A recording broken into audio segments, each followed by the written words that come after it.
till you bottle.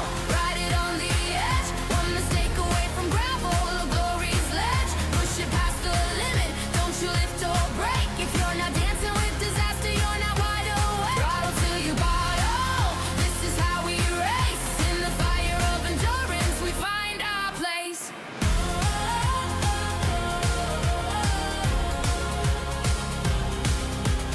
Side by side into turn 3, drafting down the straight like we're born to be.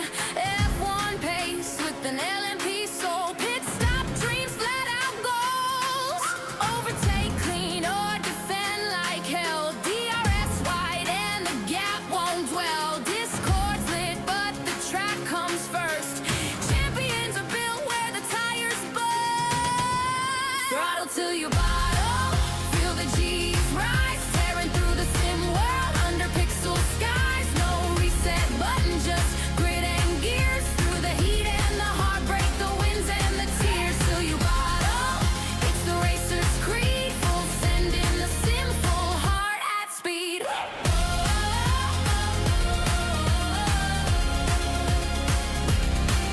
From rookies to vets, we ride the storm. In lobbies where legends are born. Camera red array in chaos, rivals and mates, one shared love.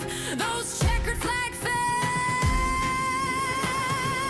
Throttle till you bottle, ain't no turning back. Burn the line till the screen fades black. In this digital circus, we chase the flame. One will spin closer to fortune or fame. Throttle till you bottle, that's our name. Sim racers united in the ultimate game. Sim racers united in the ultimate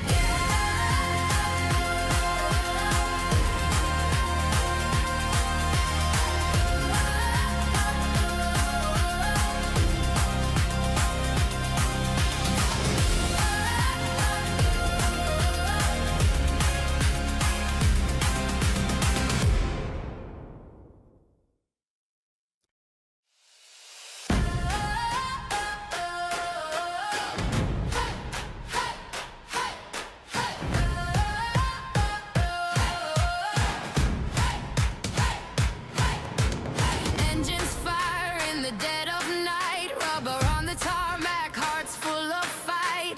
Fuel in the veins, sweat on the wheel. We live for the rush, the grip, the feel. Sim seats tight, the rig comes alive. Eyes locked in, no room for drive to survive. From Spa to Suzuka, rain or dry. One more lap, let it fly. Throttle till you bottle, ride it on the edge. One mistake away from gravel, a glory's ledge. Push it past the limit, don't you lift or break. If you're not dancing with disaster, you're not wide awake. Throttle till you bottle, this is how we race. In the fire of endurance, we find our place.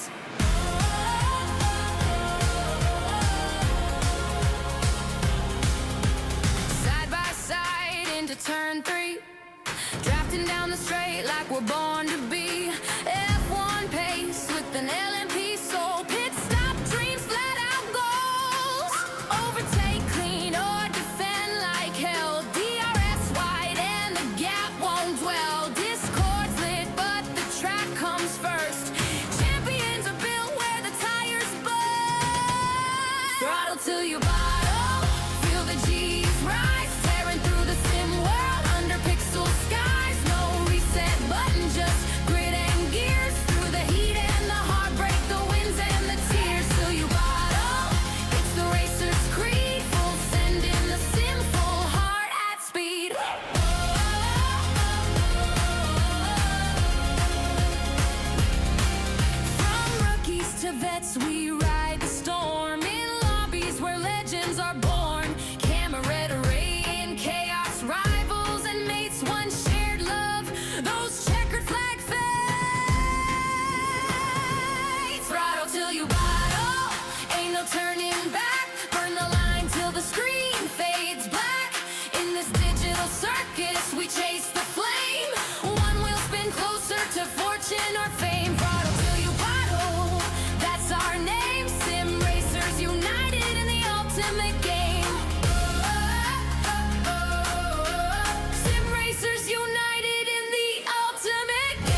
let's not delay.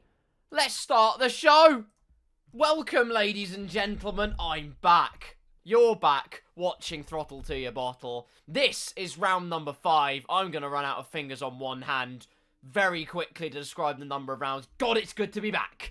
Welcome, ladies and gentlemen. There's a few things we need to address. Firstly, what round is it? Mexico. Mexico's going to be fun. Reason being, we also have a sprint race. Secondly, you might be wondering, God, his eyes look tired. No, they're infected because apparently my skincare is a load of that word. So I can't actually use it very well. And my eyes don't react to it well, which is why now I've got egregious lines underneath them. So I do apologise for that. But I'm here. I don't get beat down easily. We are back for some more lavish league racing action. And, well, you're probably all wondering, what on earth kicked off in the world of TTYB last week? Well, put it simply, it was Las Vegas. It was the first race of the likes of Safso and Chaldenby in the Kick Sauber, Sneck and Infinity and the Haas car. There was a bunch of switch-arounds here and there to try and level the playing field just a little bit. However, how did it actually go? Well, the short answer is, if we assess the situation, and I do, a cheeky one of these, because I've really, really prepared myself for this, as you can probably tell. So in a matter of moments, when I have managed to escape from the ether, like this, there we go. We're going to go to, not that one, that one over there. That looks like a good one. A big shout out to Raw Beans, by the way, who did manage to stream the whole event at Vegas. So fair play to you, sir. I appreciate you loads and loads and loads. But this was the big thing. Firstly, Infinity down the Vegas Strip, but it was a titanic tussle. Sneck actually got pole position, but bowed out of the race, I believe due to illness, like proper illness. So I wish him a very speedy recovery. But it was this man in the V-Carb, Fury, from the team from Faenza, that managed to make the difference. Epic Lexa, take a bow, my friend, managed to displace the Kick Saubers. I did pose the question of whether it was actually going to be a slightly more gentle introduction to the lean green machine, and you know what? It absolutely was. Did not stop the V-Carb going through, though. Epic Lexa taking the win on the streets of Las Vegas, a late safety car, just to spice up your life a little bit, because why would we not have one? That's the main thing, and that's the big thing that happened last time. But today, the script is switched once again, because not only is it a sprint, it's more than just that, because the F2 cars are coming out to play, ladies and gentlemen. Here they are. We've got a little bit of practice to do. We have 15 of the very finest that are out and about on the Autodromo Hermanos Rodriguez in the Formula 2 cars. They've been assigned various teams based on the teams that they are racing in the actual season. So we've got Chaldenby and Safso in the VAR car. You've got Infinity in the Campos car. Sneck would also have been in the Campos car, but he unfortunately is not able to attend today. We've got Kev and Nico in the Trident car. Fortis in the ART car. Liam in the Premier car, who had some scintillating and excellent early pace in this practice session. They've got about 4.5 minutes to go, but this is just to gauge where they are in terms of pace. Of course, the F2 cars are a completely different kettle of fish compared to their ultra-high downforce, super speedy counterparts that are the Formula 1 cars. Just like I say, to spice up your life a little bit more, no Spice Girls. We have put them in the F2 cars. And it's great to see them get a bit of appreciation and love, because I feel like they don't get enough of it. Theo, the golden baller. Well, guess what? He is glinting and glistening under the rain. It's not really worked, this analogy. But regardless, he is top 4. That is excellent stuff. However, as you can probably imagine, Safso crosses the line. It's not exactly setting the world alight in the wet conditions in the F2 car. A 37.9. For the man that does currently hold a slim championship advantage over Chaldenby. Both of them, by the way. Credit where credit is due in the Kick Sauber. 2nd and 3rd, respectively. Chaldenby finding some furious pace in the F2 cars, though, which could all come back in his corner very quickly come the sprint race. And what better way to kickstart that momentum than getting the best result possible? Through the stadium section, there you go. Once again, we'll look at the lap time data on the wet compound tyres. Just sensible to get as many laps under your belt as possible. Get confidence in the way that the car will evolve, the track will evolve, that the wet tyres will grip up. Chaldenby through the final corner, big slide, and just glances the wall. In the end, it's 0.8 of a second they ship to their time. And Benji's here. How are you doing, my friend? I hope you're doing well. He's taking some great solace that they'd be nowhere near the Formula 2 cars. I don't blame you. I've only ever raced the F2 cars once in this game. It was in an open lobby. It was chaos. Around Hungary, I won. It was a fun time. Tanadran, meanwhile, keyboard warrior by day, but certainly putting the sword to the grid by the night. In TTYB terms, in a metaphorical sense, of course, because it's definitely not nighttime here at the Mexico City track. Regardless, though, it is the top 4. Infinity, not setting a spellbinding lap time. We'll see what Yuri's up to. It's Tanadran again. My apologies, but Tanadran taking a very, very narrow line through the final corner, and it's P3 on the road with only a couple of minutes to go before practice is closed off for good. Yuri 7/10 down on their lap time so far. Safso with a much more representative lap time, about a second's worth of improvement. I think arrived on track pretty late in the day compared to many of the others.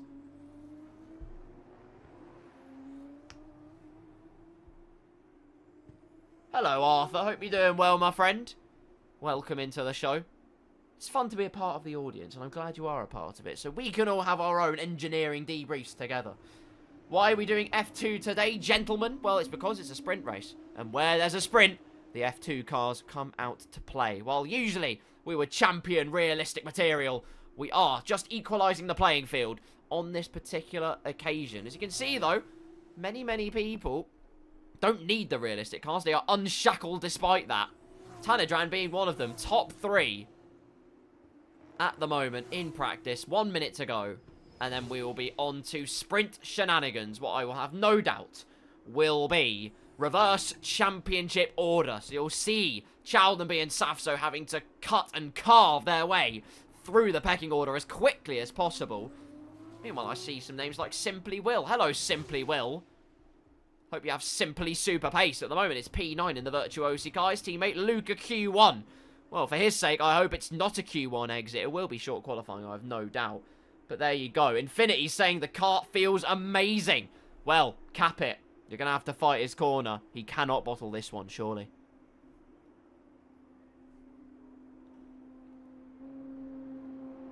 Mere moments to go before practice is shut off for good. And then we'll get on with all of the action for the day. Ladies and gentlemen, Safso bows out. Spaceboy's already bowed out in the high-tech car. Mackie in the other high-tech car is currently 4/10 up on their time, but is going to have to, well, finish their lap or peel straight into the pit lane. I don't know what the arrangement is. I imagine they'd be able to complete it, because they did start it before the 30-minute designated period. So we'll see what Mackie can do. By the way, I'll give news on the highlight saga that has been Spain and Jeddah. It's been absolutely ridiculous. But, oh, Chaldenby, hello. Chaldenby's woken up. Final lap time of practice. Retires out immediately. The first driver into the 35s. That is mighty quick pace. Kev's up to P6 as well. Crashes into the wall. And that is, well, a somber end to an otherwise tremendous Trident showing. What could... Oh, no! Drama in the final corner. Deary me. Can't quite tell what car that is. I'm not exactly keen into F2 proceedings, but that is Mackie, who's also retiring out of the session. Donning Boganovic's high-tech car. And, well, goodness me. That is quite something. Infinity's saying crash pit entry. You're quite right. There is a crash. Luca Q1 is out. We only wait for Simply William and Fortis. Fortis is gone. It's just up to Simply Will, who's going to peel into the pit lane, send the bollard flying, and retire out of the session. And that will call it quits for practice here in the Formula 2 cars. And that is all she wrote. Unfortunately, Infinity, despite the spellbinding wet weather pace that they might have been showing, is crying because it's a dry race. So that is not ideal, I will be honest. But there you go. Capit asking, I wonder how Infinity will bottle it today. Well, guess what? You've come to the right show for that one, my friend. Hearing 1 minute 27s in the drive from our resident chat engineer. That is Benjamin Vince, who will no doubt be giving us the inside scoop on this equalised spec series of cars. So, Challenby takes first place in practice. Doesn't mean anything, but he's 3 tenths ahead of Infinity in terms of the wet weather pace. But when the dry comes along, that is a completely different kettle of fish. And by fish, I mean they're dead. There's no water to help them. But Tanidran in P3 with Yuri in 4th. Safso rounds out the top 5, about a second off their teammate, but with much less track time. Kev in 6th, Theo in 7th, and I guess we're not looking at the rest. It's straight to race time! Oh, yes! So, yes, Capit, sprint is F2 cars, and then we're going to do the full rapid reset, go into F1 cars for the main event. And Infinity saying they sprained their ankles, so they had to make their brake pedal extremely soft. Well, firstly, take it easy. I wish you a speedy recovery. And secondly, why are you racing? No, I'm kidding. I respect the hustle, but do take care out there. Take it easy, my friend. Here we are. Paddock Club are loving it. And you know what? They all understood the dress code assignment. They're wearing green, red, and white to represent the Mexican flag, except for one guy that's wearing blue. In fact, several people that are wearing blue. Did you not get the email? That is poor. Absolute shambles. Well, I tell you what, at least in the grandstands here... Oh, no, there is a Mexican flag.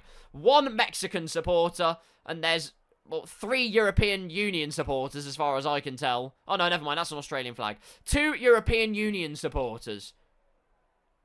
That's a slap in the face to the United Kingdom. But regardless, we are waiting, raring, and ready to go. By the way, in terms of grid, this is what it looks like. We've had our practice session. Of course, reserves at the back of the grid. You've got both Invicta Virtuosi cars of Luca Q1 and Simply Will. Spaceboy 13th. Then you've got the championship order. Safso, Chaldenby, Tanidran is P3 in the championship, by the way. Monstrous start to the season for them. But, oh, Fortis with the sub. Thank you very much, my friend. 4 months they've been subscribed for at Tier 1. Appreciate you big time.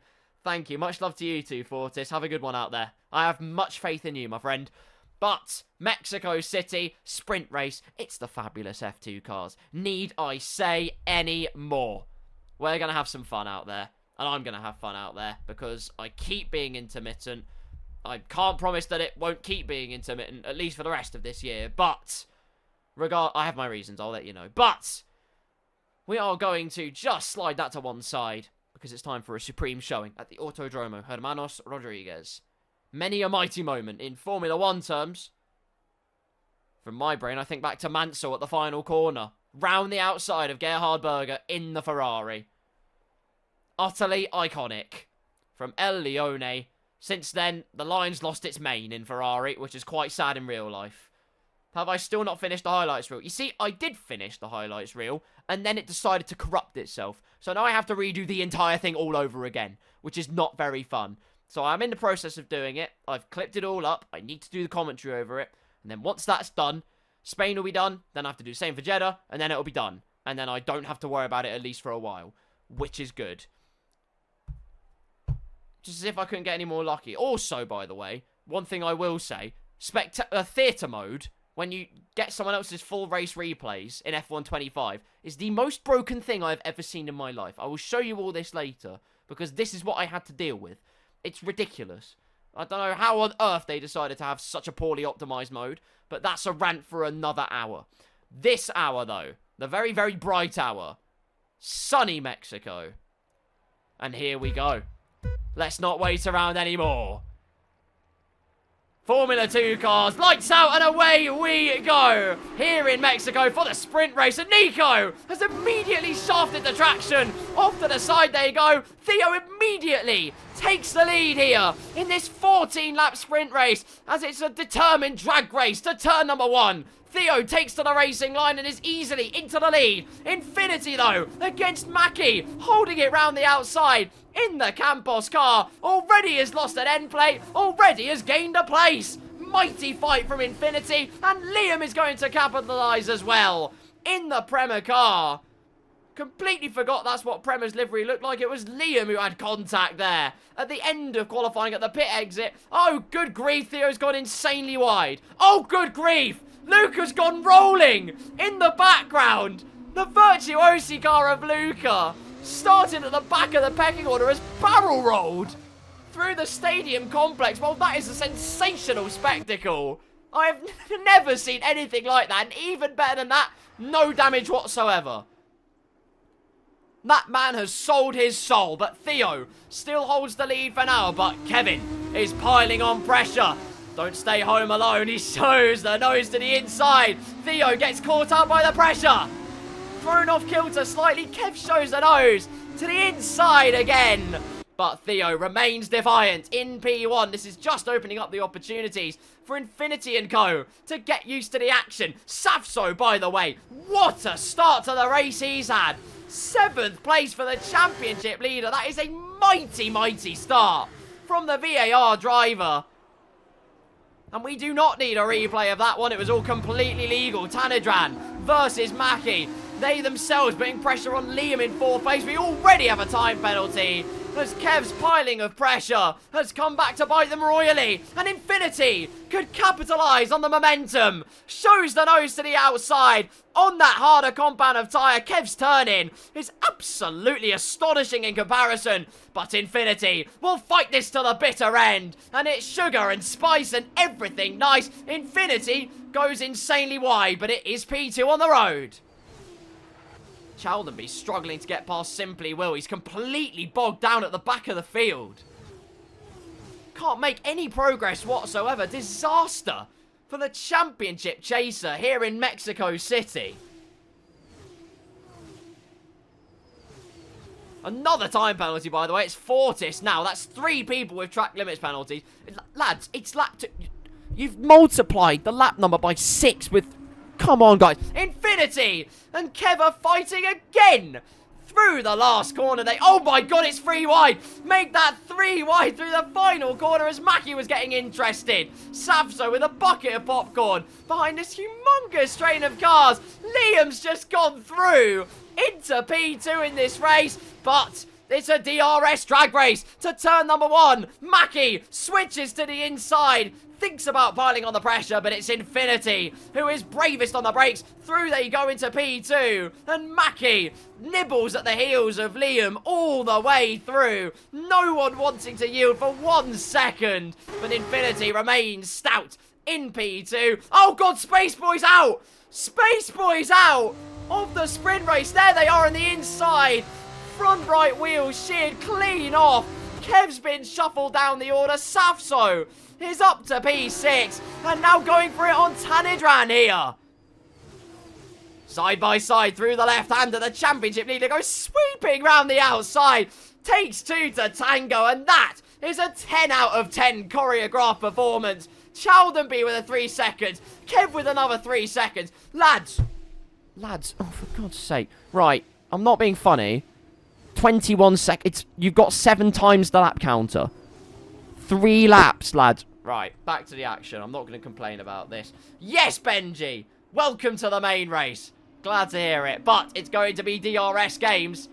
Theo is checked out front. 26.5. No one is within a whisker of his fastest lap time. Tanidran's going to have a great opportunity at Safso into turn number 1.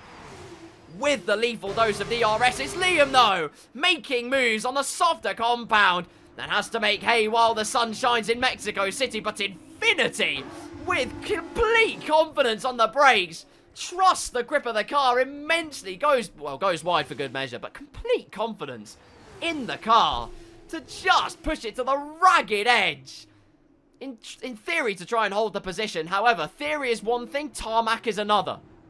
And Liam has used the theory on tarmac to perfection, but a switchback from Infinity into the double right-hander. Liam leaves the space on the inside. It's great racing right to the front of the field. Safso did it last lap. Is Infinity feeling brave? Oh, yes, they are. Incredible from Infinity to slice and dice his way through back to P2 again. All the while, though, this means that this man can keep extending the margin in front. Has got no pressure being... Oh, God, Safso! Safso's gone off of the right-hander. More so than that, though, Yuri is all the way backwards.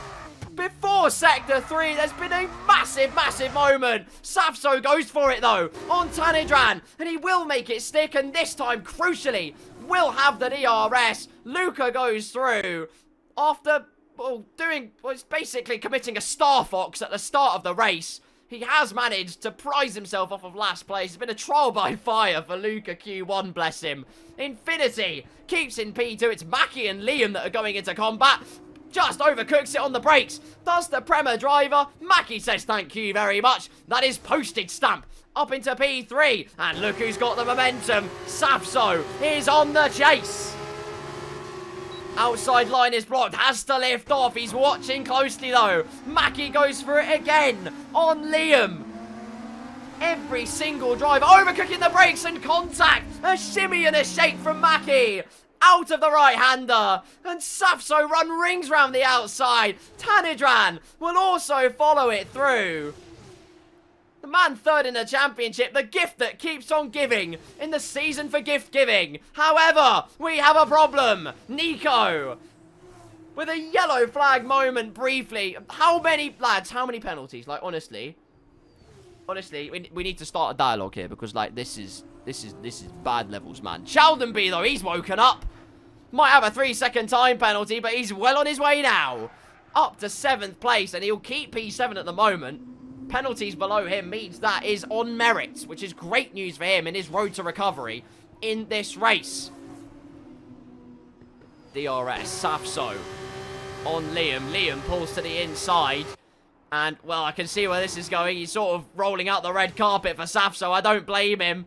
The softer compound of tyres will be feeling the pain and the shame. And Safso surges through into the top 3. 8 laps to go. And what can the championship leader do from here? Capit saying at this point, let's just run F2 every race. Brilliant. Could not agree more. Spellbinding spectacle from every single one of these drivers. Meanwhile, you've got the likes of Fortis, excuse me, Kev, Simply Will, and Duty duking it out into the stadium section. Grandstand greatness as off the track goes Kev. Will gets the switch back on. Duty's there as well. As wide goes Kev at the exit. The harder compound of tyres providing the purchase that he needs. And the Pirelli's going to just help Duty try and make his way round the outside, and so he does. Excellent moves being made all the time here at Mexico. Another time penalty for Kev, meanwhile. He himself has got double the amount of penalties compared to laps completed in this race. And he's going to get more if he goes as wide as that. Safso, fastest lap of the race. No surprise there. Had the DRS assistance. That's a 26-0. Compared to the fastest laps ahead, that's half a second quicker than the likes of Theo and Infinity have managed at their very best. We'll keep an eye on the lap times, though. I've seen Benji talking about lap times, so I will keep a very, very close eye. It's Duty on the move, though, with DRS. Past Simply Will, and that was simply stealing 9th position away. Gotta love the F2 cars. Like I say, don't get nearly as much love as they should, in my humble opinion, in the league racing space. Of course, you've got the likes of Adam Sanderson, who has an F2 league. You've got a bunch of F2 leagues out there, truth be told. I'm not saying that they are completely left to rot at the side. That's not the case at all. But I absolutely... Oh! That changes things! Hello! Time penalty for the race leader. I can't even speak. Oh, sprint race leader with a 3 seconds. Nay, make that Infinity with a 3-second time penalty as well. And that changes the complexion of the sprint completely. Safso with a golden opportunity here. Just about remains in DRS. It's really nip and tuck for the championship leader, but Theo crosses the line. This is the lap time. 27.4. Infinity with a 27.3. Safso a 26.8. So we might not have got much practice in the F2 cars, but when it comes to race conditions, this man runs rampant. And where he does have the equal machinery, he absolutely will take that. Massive lock-up from Infinity into turn number 1. Duty's a man on a move, though. A man on a mission, more to the point. It's got phenomenal pace in that Campos, no, excuse me, MP Motorsport car. I saw a Red Bull livery and jumped to conclusion, sorry. But, regardless, a big snap of oversteer out of the right-hander.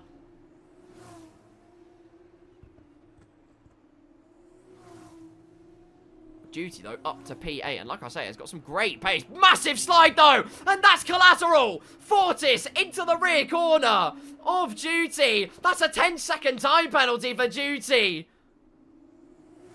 Not much they could do to pick up the slide. Yuri sets the fastest lap in completely clear air on newer tyres.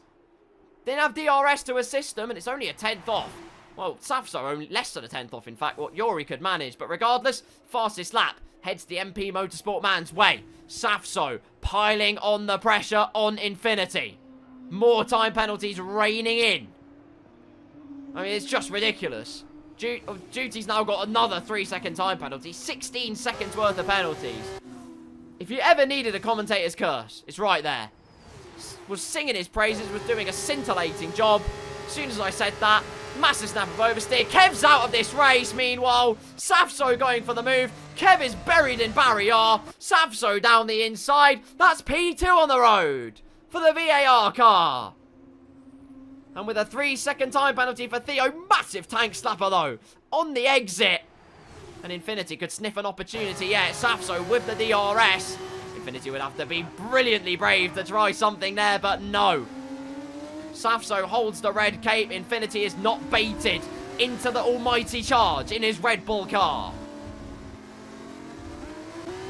So now Safso's mission is to keep that gap under 3 seconds. Based on his pace, I believe he absolutely can. Theo, though, can surprise me. I am willing to be surprised. Make no mistake. Another fastest lap for Yuri, meanwhile. A 25.8, just chipping away gradually at the margins.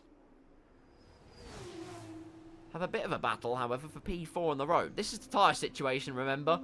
Super softs for Liam and for Tanidran. No surprise that Mackie has managed to make their way through on lap number 9. Still some decent purchase for the time being, keeping well within range, but Chaldenby is catching up significantly to these three in particular. As Safso within that 3-second range, hanging on to the coattails. That's all he needs to do in this race. On board with Tanidran we go.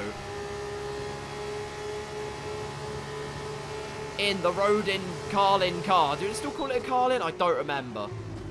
Can't recall off the top of my head. Liam's super late on the brakes with the DRS assistance as well. And Mackie actually went a little bit wide. So could there be an opportunity yet? No, Liam not with the greatest exit. And so Tanidran, keyboard warrior by day, however, in the sizzling sunlight of Mexico, is going to show the nose down the inside. Liam not deterred, though. Not thrown off piste. He is still on course for a P5 finish at the moment on the track. Capit's saying, and you know what? It could still happen, bearing in mind. Safso reaches Theo. They both crash out. Infinity wins. Absolute cinema. You know what? It could still happen. Don't ever rule it out.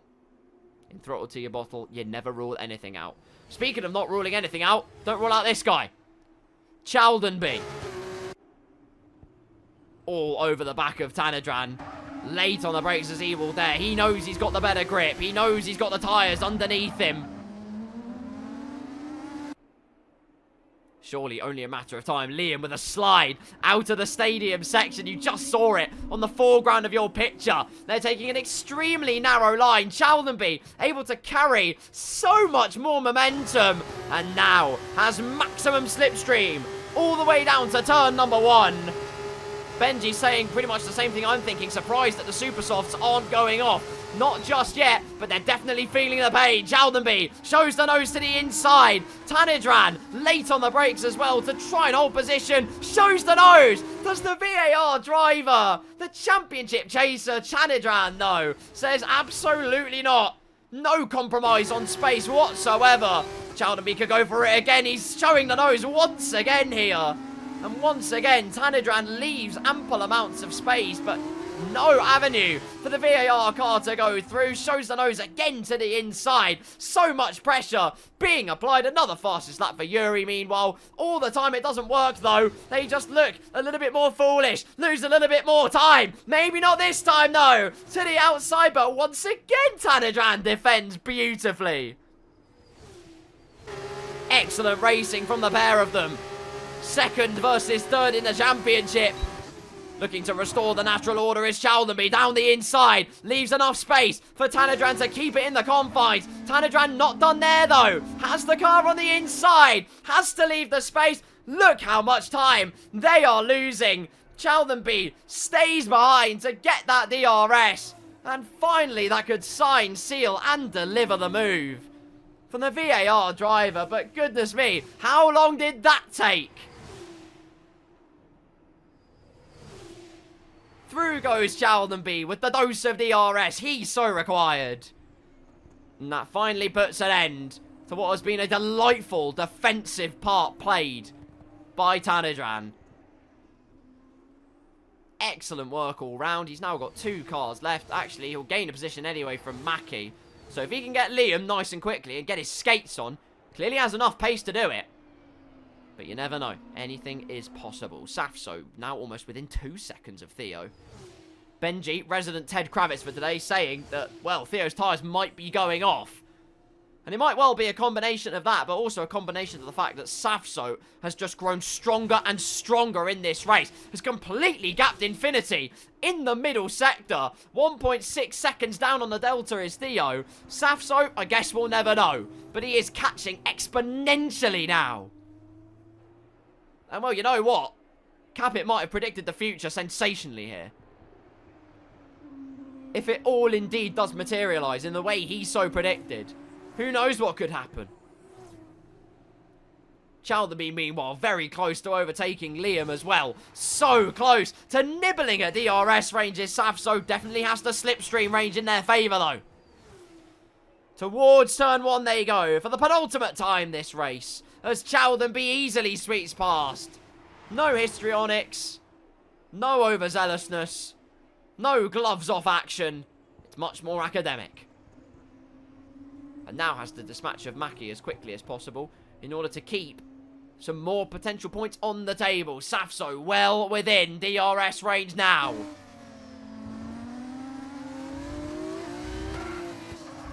And this is the thing that happens. You're sitting in front, you feel like life is good, that no one can possibly disturb you. Oh no, wait, this man exists.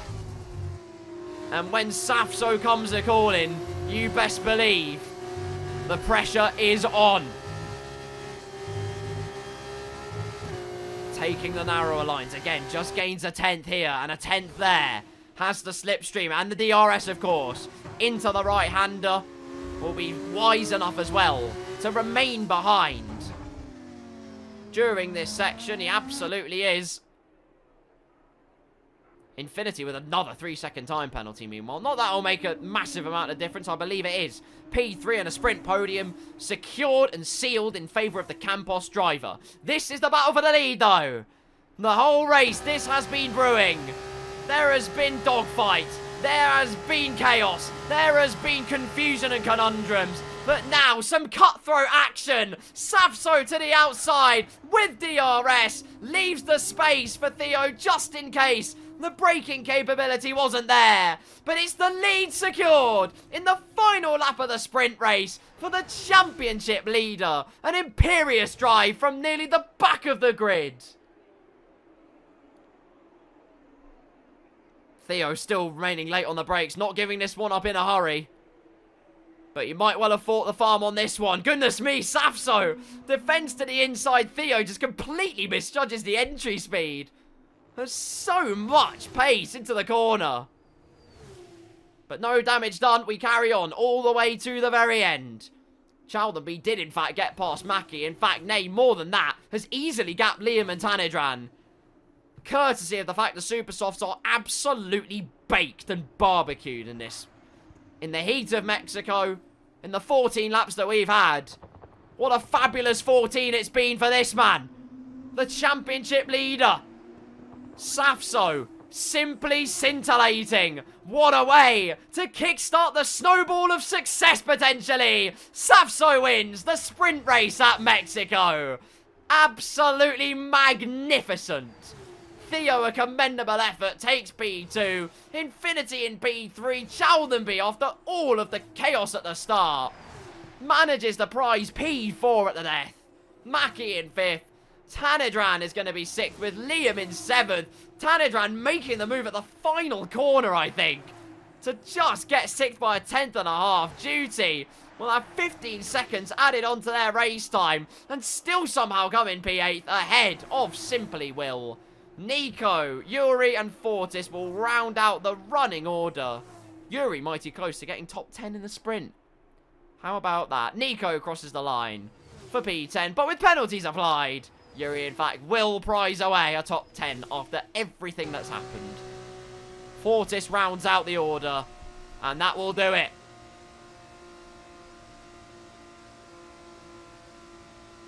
Formula 2 cars, eh? Didn't disappoint one bit. We love to see them. Well, there they are. Walking like an Egyptian in Mexico. Don't know what the cross-culture mayhem means, but I'll tell you what, it's a superstar performance from Safso once again.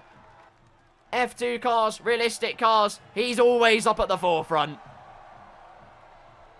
And let the champagne flow, ladies and gentlemen. That is only part 1 of the racing action for tonight. And well, if that was the taster, boy, the main course is going to be a marvellous feast. Safso, P1, here in this sprint race, with Theo in P2, Infinity 3rd, Chaldermy in 4th, with Mackie rounding out the top 5, Tanadran in 6th, with Liam, Duty, Yuri, and Simply William rounding out the top 10. Nico Fortis rounding out our finishing order, with Luca Q1, Kev, and Spaceboy not making it to the end of the race. Well, that right there was a fabulous Formula 2 show. But what I will say now is I'm going to hand it over to the Twitch chat, and more importantly, Captain Obvious. And by that, I mean Capit Obvious, because they've said to Infinity, 6 seconds time penalty. Without it, they would have been P2. Really? Unbelievable. Well, that was quite something. It's good to be back. What can I say? Yeah, F2 cars. Gotta love them. Got to love them. And well, of course, that means that Safso has extended his margin at the top of the championship. Maybe not by much, but it is a little bit. And as my friends over at Tesco say, every little helps. Well, like I say, F2... Right, okay, my game's crashed. Why is my game crashed? Right, well, that's suspect. Okay. That's not quite... You need years at math school to do these calculations. Yes, you do. It's no laughing matter. Sorry, you really do. I would not joke about these things, but... Right, well, clearly the F2 cars was such a momentous occasion that... Well, I guess I'm not having an F1 game up. So there you go. Infinity Candy saying I need some squashies. That is a smart decision. I need some water, because you lot give my voice a run for its money. Goodness me.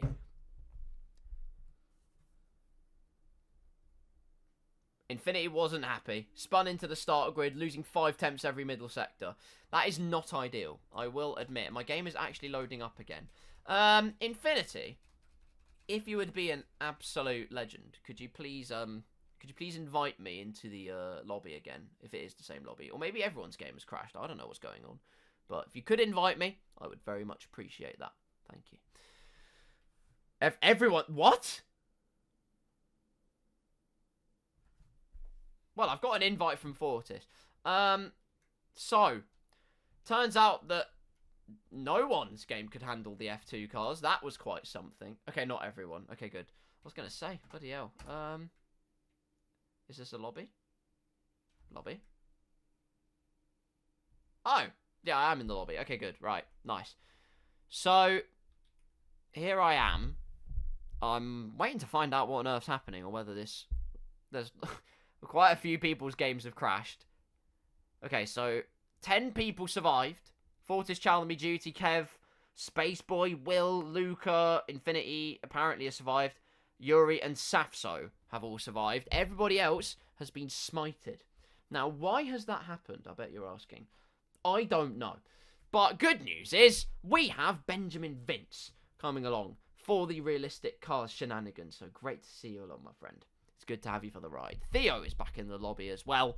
So, now it's time for me to stall. And what better way to stall, ladies and gentlemen, than with the championship standings. So, first of all, the Drivers' Championship standings I can reveal. First of all, obviously, like I said, Safso got second place, has extended their margin at the top, and combined with that sprint race win, has extended it even more. Chaldenby, second in the championship, finished second highest out of our championship competitors. They go further into P2. Mamu goes further into P3 because the likes of Fortis and Yuri did not have a nice time in Mexico City in the F2 cars. It was not a fun show for them.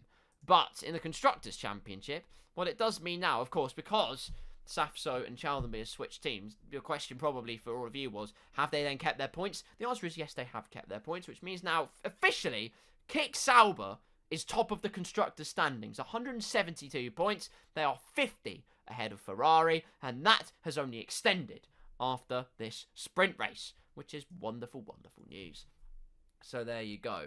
Arthur Way goes, I'm not high up in this. Well, you're top 15.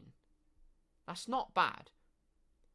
See, hang on, wait a minute. I've been calling this guy Kev. Is this the guy that's also known as George Russell? Katie used her power to break only half our games.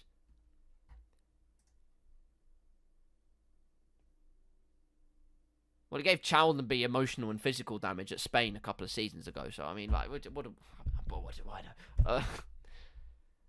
Says who's in 12th? I think I'm in 12th. Arthur, you are not in 12th, I'll tell you that much. According to this, you're 14th. But, because there's a guy called Epic Lexa, a Czech Republic person that came along, won in Vegas last week. So did very, very well in the V-Carb car. 31 points to their account. Just excellent stuff. And got fastest lap as well. So fair play to them. Yeah, they're 12th. I've George Russell, who's Romanian. I'm guessing that's Kev. But they're 15th. And they are in the McLaren. So it must be George Russell because Kev is in the McLaren. See, look at this detective inference. Crud. Look. You've missed a couple of races. So, like, let's not deep it too much. It's okay. Don't worry. When I come along and race, I'll make sure you have reinstated to your glory. Don't you worry. Epic Lexa was Sneck's rival. Oh, really? Oh, damn. Were they like, was that like season 1 squabbling? I love it. I love a good rivalry. Love a good rivalry story. It's my favourite.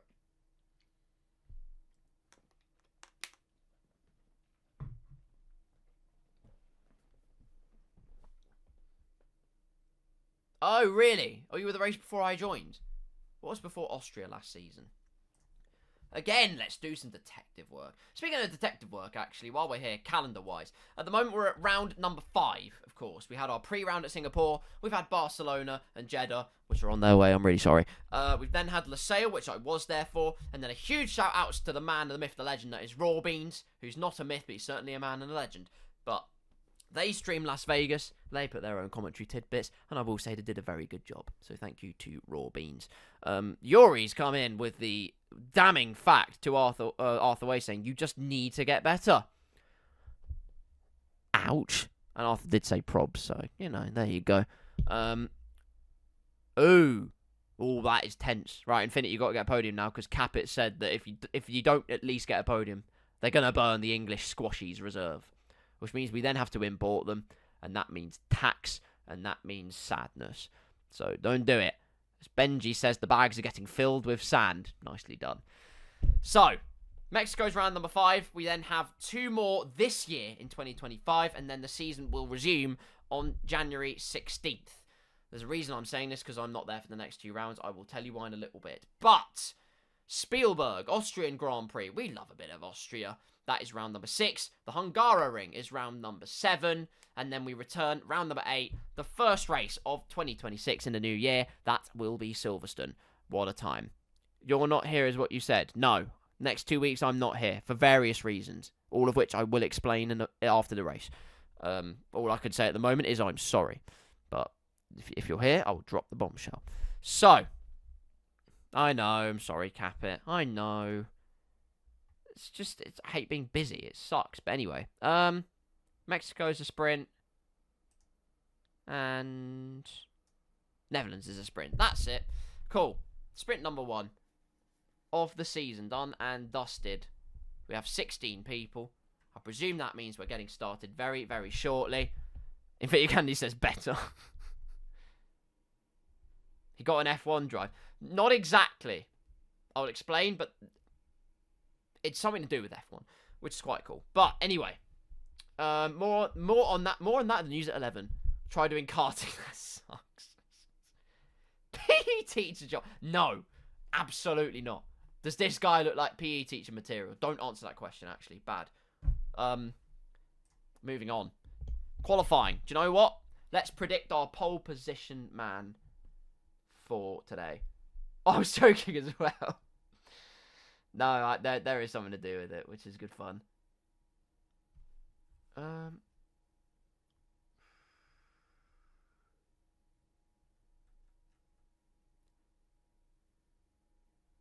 don't think BC understands I need to be in a McLaren. No, Arthur, you're too fast, man. If you were in a McLaren, you would win easily. That's the whole point of the realistic cars. They are finding the balance. That is what they do. I imagine UK's... What's this? Ultimate Karting Combat. Cabinets compared to Robot Wars. Oh my god. Robot Wars is such a throwback. What a show. This is completely derailed from the traditional league racing talk. Robot Wars is such a good show. That was my jam when I was a kid, honestly. What was it? Razor, Tornado, Chaos 2, Hypnodisc. My goat right there, Hypnodisc. Honestly. So, so good. Realistically, it should be an easy McLaren pole. It's a McLaren track. Well, in a certain series that I raced in, McLaren did get pole position on that day, I believe. Or it was P2. It's the front row, more to the point. I think it was pole position for a man called Concept.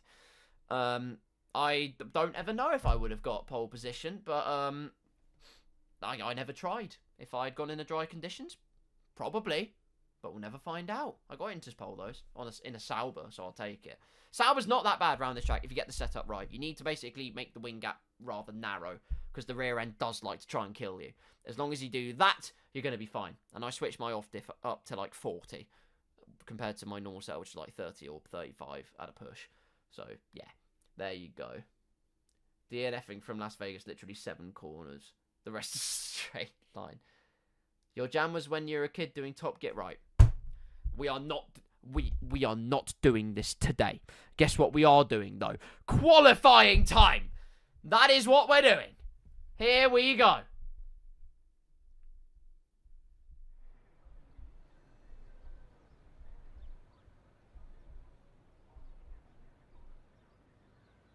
This is it. The calm before the storm. Enjoy it while it lasts. Because it's time to quench our qualifying thirst. Here, in the scorching sunlight of Mexico. In fact, making its way into a sunset. But these are your car stipulations for today. And our car stipulations, since Las Vegas for that matter, just for some continuity. Safso and Chaldenby are in the kick Saubers. We would have Sneck in the Haas, but he's not here. Again, if it is illness from last time, wishing them a very speedy recovery. Intermediate tyres for Safso in the kick Sauber. If they are trying to beat my Inter's pole lap time, why would you do that? I can't remember what, I think it was like a 20. No, I wrote this down actually. If he really wants, if he wants to play that game. So, let me have a look. I'll tell you what lap time I did in that certain series. I find a way to come last even when not in the lobby. That guy is... There's no Sneck to soothe my infinity pain. Bless you, Capit. I know what you mean. I don't know if he is still ill, but if he is, because he was properly ill last week, as far as I can tell. But if he's still ill, I wish you a speedy recovery, my friend. I hope you get back behind the wheel very, very soon indeed. The Inter's pole time at this track was a 1 minute 22.263. But that was with no ERS, so he actually is going to beat it easily. If I had ERS, I think I was doing Probably a mid to low 120, I would imagine. Maybe a 119. I can't remember off the top of my head. I'm pretty sure I did lap times runs in Mexico. My dry lap times were pretty decent, so I can probably have a guess as to what my Interpol lap time would have been. Regardless, that is not the point. Safso is one of the first on the track to try and conquer the intermediate pole lap time. Not before his teammate Chaldenby does, though. Across the line, there you go. And it will be a lap in anger. Around the Autodromo, Hermanos Rodriguez, full throttle, using and abusing the overtake button all the way down the straight, and you're spotting that 100-meter ball, takes a very early turn in and manages to get the car pinched into the apex. Generally speaking, it's like you're squaring off the corner. Ferrari perched on the inside of the track. That's Tanedran getting well out of the way of absolutely everyone. Has to be careful not to disqualify themselves. Again, 100-meter board is your friend. You want to abuse the wheel flicking as much as possible to make sure the car complies with the overall rotation. Particularly with the Sauber, you want to just understeer the car into every corner. The left-hander, one of the trickiest corners on the track. When you have a car with that uneven weight distribution, with a car that is so rearwards oriented, but now it's just about full throttle through this section of corners, and then that last burst of overtake towards the stadium section. DRS wide open, and then you're braking at the black box just before the start of the entry curb. Brake at the entry curb for this corner as well. Pinch the curb, as use as much on that right-hand side as possible, but it is clean and composed from Chaldenby. Through the final corner, there you go. Won't be DRS open, but it is going to be a 119.7. What about Safso, though? That's a 119.6. First Blood Championship leader in the intermediates battle, but what can the others do? Infinity, round the final corner, he's demolished it. 0.4 of a second. For Infinity with a 119.212. That is spellbinding. Maybe others can take that gauntlet away, though. Mackie, they're on a lap. If I can find them, that would be great. However, they have restarted their lap. They're on older inters. What's going on there? Liam goes with a 15.9 into P1 at the moment. Of course, not on the intermediates, though. So that could well be a bonus point gone for you, Blood. If there's anyone that could prize it away from Infinity, it's this man, Yuri. Could they get themselves a cheeky intermediates pole position time? That's the real question. Cap is saying invest 3 billion on Infinity coin, Jarvis. Can Yuri knock him off his perch? He's close. He's so close. But a 10.5 is all that's in it. It's in favour of the Haas driver, though. Don't scratch your eyes. It is an American dream. For Infinity.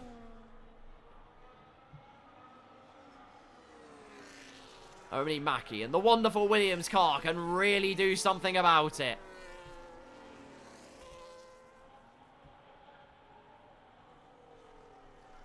Through the final corner they go. Like I say, clean and compliant. That's all they need to do.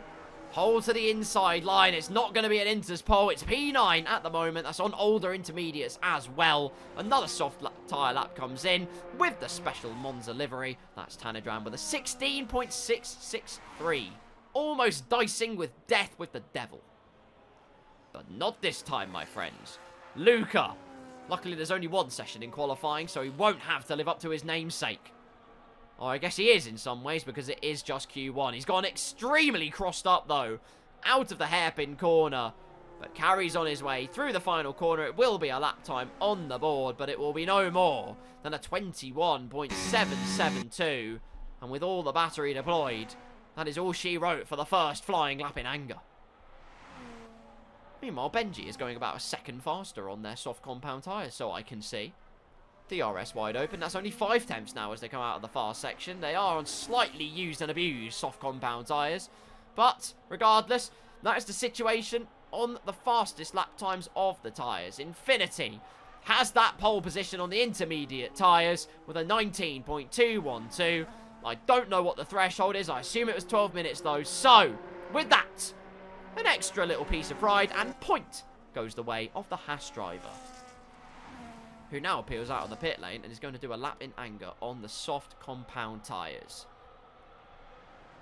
Benjamin, by the way, 16.728. Just over half a tenth off Tanedran. The track is ramping up nice and fast indeed. As others now looking for that extra surplus of pace. Duty being one of them in the V-Carb car. The race-winning machine in Las Vegas. In the hands of Epic Lexa. So I'm told a fierce foe of Sneck in the context of the Throttle to Your Bottle Championship and Series. But Duty taking up the gauntlet, bringing the Fury from Faenza across the first sector split. 28.055, don't know what that means, not gonna lie. I don't know what the time was compared to Liam or Tanadran, for example. Through the middle sector, though, he will go, pinch both curbs as much as possible. Can take a bit more speed than you think. If you use the understeer to your advantage, you can carry so much pace. It's this complex, though, where the likes of the V-Carb car will shine, where that bias towards balance and understeer will allow him to push all the way through and keep the foot flat to the floor. It's a purple sector 2 as a result for Duty. Arthur Way saying that Duty's washed also. Good grief.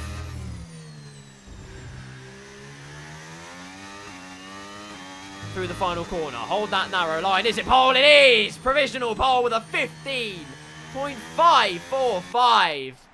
I was going to say, particularly the middle sector looked meteoric in the hands of Duty. And, well, the race-winning machine just picked up another piece of brilliance. Safso second on the road in the context of the V-Carb drivers. It's Yuri completing their outlap. 2 V-Carb drivers, of course. With some Dutch delight potentially sprinkled on top if Yuri can get his skates on. But it's Chaldenby crisscrossing his way through the section. And is he going to jump up to the top of the field? That's the question. We will have the answers. Kicking and screaming through the final corner. It is provisional pole with a 15.2. Look at these lap times. Just keep on lowering. Mercedes of Fortis across the line to start one of their flying laps. Safso, what's their lap time looking like? I don't really know. Looks compliant through the final corner, though. It's going to be close to Chaldenby. It will be extremely close. Almost nothing to separate the green machines. 12 thousandths is all there is. And that's only halfway through qualifying, of course. Plenty more laps in anger to be had. Simply willed to cross the line. It's an invalidated lap time. Would have been a 17.0. Would have been P7 on the road. A wiggle of frustration, potentially, as he retires out of the session as well. It's devastating news. Yuri goes across the line. Oh, hello! Do you want some green machine meat in that V-Carb sandwich? Yes, I would. Yuri with a 15.0. Before too long, we're going to be in the 14s. How about that for track evolution? Yuri grip packs aren't working because he has to update his Nvidia card. Well, guess what? I think he's updated it, lad. Look at that. Capit predicting the future, saying the underdog Infinity goes into P2. Well, we'll find out. He's invalidated his lap time. It's not going to happen. But the question is, what could it have been? It's always worth completing the lap to see where you might have stacked up compared to the competition. You might even be listening to this as an almighty power slide. For style points, that is 100 out of 10 for me, but he's going to peel into the pit lane in any case. Would have been in the 16s, I think, in the end, so clearly mistakes were made in the process. Fortis with the 16.2, though, into P6 at the moment. Liam's out for another flying lap. Mackie, though, has found some great pace on the soft tyres. 15.307. Glory to Williams. I'm not biased, I promise. Theo out on the track on an outlap. Liam has just started their flying lap. We'll keep a close eye on the Aston Martin. Using the traction control to good effect. Using enough of the track that it means the momentum is marvellous. All the way down towards the left hand. You can brake at the 100. You can brake slightly later if you're feeling brave. Right at the 100 board. Pinch the nose in. And yes, maybe a bit later was the play. Particularly in the Aston Martin. With the increased drag, that's Mackie getting out of the way. Nicely judged there. From the Williams driver, it's now this section where the Aston Martin can absolutely fly. Keeps it in 6th gear, such as the pace that they can carry. Revs it at the top of the power band. It's now abused the overtake a tiny bit more towards the stadium section. Brake at the black box. Pinch the curb nice and early. Brake at that entry curb. And then just again, the nose pinching in absolutely beautifully. The grip is there in the oil tanker full for the Aston Martin car. Hold the line of least resistance, and that right there is P4 on the road. 15.299. Absolutely excellent. Nico also on a lap in all of this. Both kick Sauber's out again, meanwhile. A bit earlier in the session than the rest. I mean, if they feel like they can get an extra flying lap in at the end, that is almightily commendable. But Yuri has just breached the barricade. A barnstorming run from the V-Carb driver of 14.901.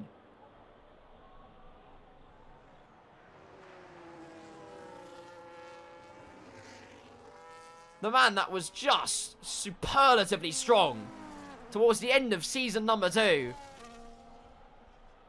Yet to run the rhythm and find his full mojo, but that is a great way to do it. 3 temps, nearly 4 temps clear of the rest of the field. But now some fierce competition might be on their way. Sheldonby through the first sector split. In the kick Sauber car, that's a purple sector 1 by 5 thousandths of a second on his previous best. Clearly sector 1 not the issue then, but it's this part of the track in the last sector. Therefore, Wheel Buxton knowledge, where he really needs to pile on the power. It's the weight distribution of the kick Sauber. There's only so much you can do. Theo crosses the line in the Alpine, meanwhile. That's a 15.6. That's an almighty effort. Second, down to 7th. Separated by 3.5 tenths of a second. And that right there is the optimal line. Through turn 1, 2, and 3. That is the esports line. Sheldonby, a 10.5 up on their time at the moment. They're going to need more in order to really take the fight to Yuri at the front of the field. Across the line they will go. Oh, it's a 14.993. Just about sneaking in under the 15's barricade. But not enough to displace the V-Carb driver, Safso. Smartly turns out with the steering. The game doesn't invalidate his lap. And so he carries on. Massive lock-up in the background. Meanwhile, at the hairpin, that's Infinity. Trying to prize the power down. Safso holds the line narrow. And going wide, probably put the sword to a scintillating effort. Oh, Infinity! What a lap! 14.751. He really has woken up. Time to release the beast. Get up off of that thing. Infinity is on it at Mexico, and look at the drifting celebration. The Quali Merchant strikes again. Couldn't have said it better myself, Capit. The one-lap wonder. The Mexican minister of raw speed. Infinity has pole position currently in his pocket. Just about 3 minutes to go, and if I were him, I would just cut corners egregiously and get to the pit as quickly as possible. While the drifting is supremely cool, there is very little time to get tyres on. And you know what? He might have just heard my calls, because there he goes. Giving chase to the kick Sauber of Safso. And oh my god, he's almost crashed into the wall. Never mind that. Down the inside. Massive 360 moment. And you know what? The reverse entry I give even more style points for. And Arthur Wade trying to gamble all. This might be the wrong show for that, but either way, fair play to you, Squire. There might just be enough time for the kick Saubers, for this guy, Infinity, our provisional pole sitter, to get there. Tanadran going very, very gingerly. Has got dirt on the tyre. Safso retires out of the session. That's it. Safso out of qualifying, clearly deciding there's no improvement left in the car. Either that, or tactically going to be saving a set of soft tyres. There is still time to get out there, I'm pretty sure. Not many people tackling the track. Nico is one of them. Says he's up 4 tenths of a second. He's only just started his lap, thank you. It's a turn number 1 he goes. He's going to plant the power down and then break a 100-metre board and pinch the nose in beautifully. Tis a McLaren track, like people have said. Tactically starting P6-7. Exactly, Safso can. Listen, I would sometimes question Safso's decisions as well, but it's not a smart thing to do. If you question it, you only get bitten in the backside afterwards. So that's why I do not. Nico through the sweeping section in that McLaren car. You basically don't even have to lift through that left-hander. tiny, tiny lift, maybe at most. A tank slapper, though, as he tries to keep the car pointing and kept on terra firma. Just about manages to do so. Maximum flappage, then completely closed off as he heads through the stadium section. Of course, we're going to have to change the Throttle to Your Bottle theme song, because they say something about DRS. We're not going to have it next season. So what on earth do we say? Nico around the final corner. It's a 1 minute 16.856. He's into the 16s. He's absolutely elated. Oh, massive crash. Nico is out of qualifying. And a steering failure right there as the car snapped from one side and then the other. Means the McLaren man causes a yellow flag, but luckily the FIA forgot their guide dogs. So Chaldenby can push absolutely flat out. Blood thinks he's prime AJ47. Lots of curb for Chaldenby. That's the big difference. Just that extra acclimatization. That crucial knowledge of the game that some of the others just don't have yet. What curbs you can take, what curbs you are better staying off of. And this is the man that could have a pole position in Kick Sauber's corner, but he's got to get it absolutely right.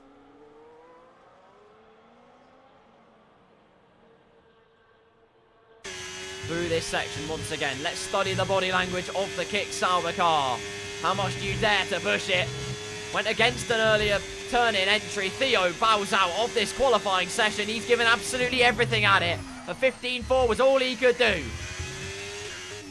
George Russell, the Romanian George Russell, also bows out. Chaldenby with a little bit of a burst of overtake. Maybe just a bit too much of a compromise of entry speed. Into the left-hander. Can he get pole? He does! 11 thousandths of a second. Separates it at the moment. But those times are going to tumble. Here's Benji. Through the final corner. The final sector.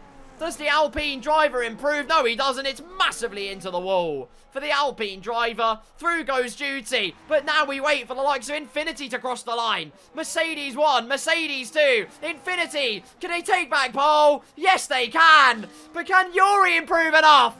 Across the line? No, he can't. It's by the meanest of margins.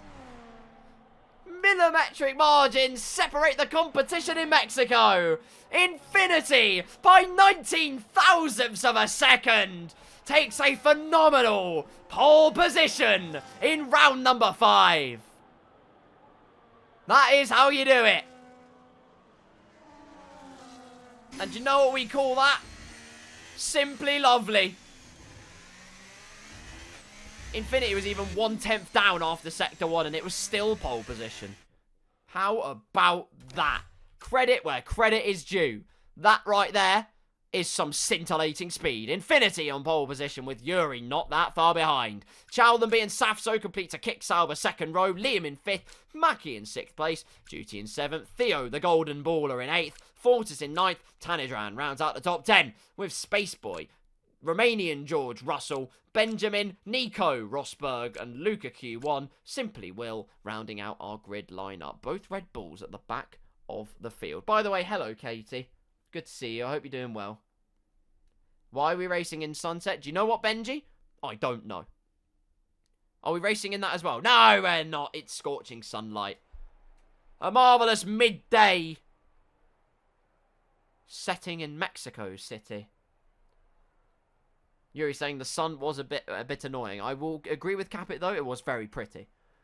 So there's swings and roundabouts here. By the way, thank you very much to Kitty Katie for the resub. More to the point, 6-month gifted subscription, because their 6-month gift subscription has entered month number 4 for later. So there you go. As Katie says, oop. Well, there you go. Because you run max graphics. Oh, listen, max graphics are pretty good. I wonder how Safso found it then, because he's usually a max graphics man as well, if I'm not mistaken. Let's have a look at what the tyres are saying. We do have a few minutes, so we can burst that bubble. And it's no real surprise it's going to be mediums and hard compound tyres in a 50% race. I don't know if this is still a thing, by the way. I'm going to bring my face back in. I don't know if this is still a thing, but I will show this because this is rather interesting. I'm going to have to find it now. Because, where did I put it? I put it in another racing that I was doing. So, can I actually find it? I'm trying to find it.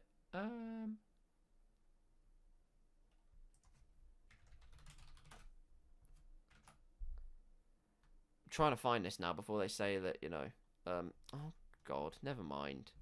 Oh, there we go. Right. This is very interesting, right? So when I did my 100% race,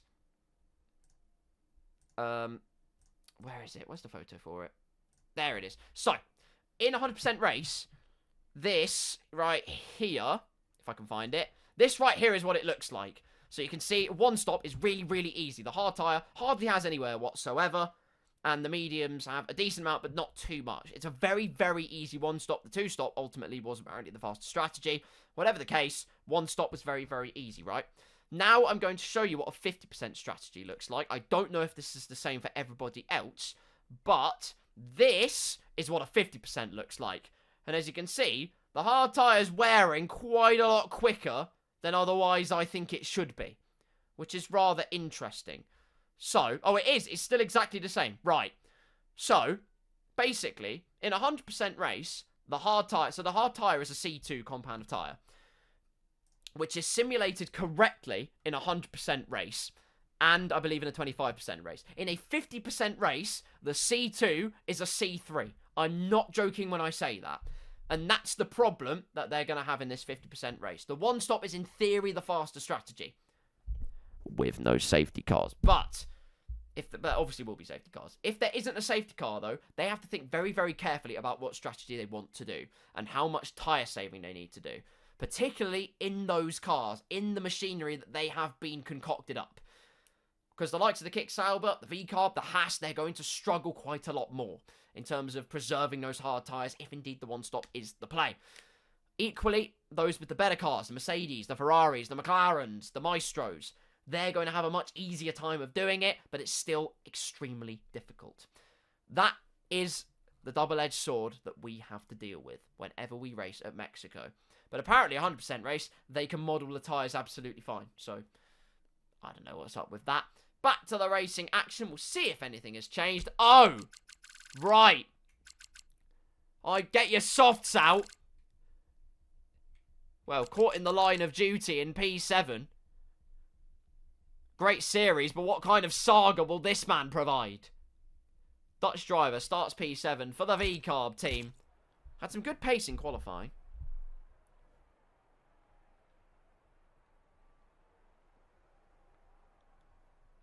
But with the soft tyres, could they even do more than that? Expect the soft tyres to potentially be in use. Hence why I think Safso might have tactically retired from qualifying. It might well be a question for him if he's on the podium, which more often than not, he absolutely is. But if he is, it will be a question I ask him. Oh, no. Co-op's in the bin. Don't believe it. It's an absolutely terrible time for Arthur Way as he tries to get a co-op started with Yuri. Unfortunately, Yuri is a busy, busy bee, and so it will not happen.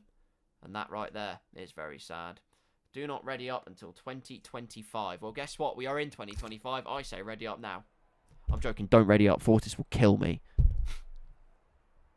Rubbish joke at very little expense. Either way, this is going to be an interesting spectacle. Predict your winners, ladies and gentlemen.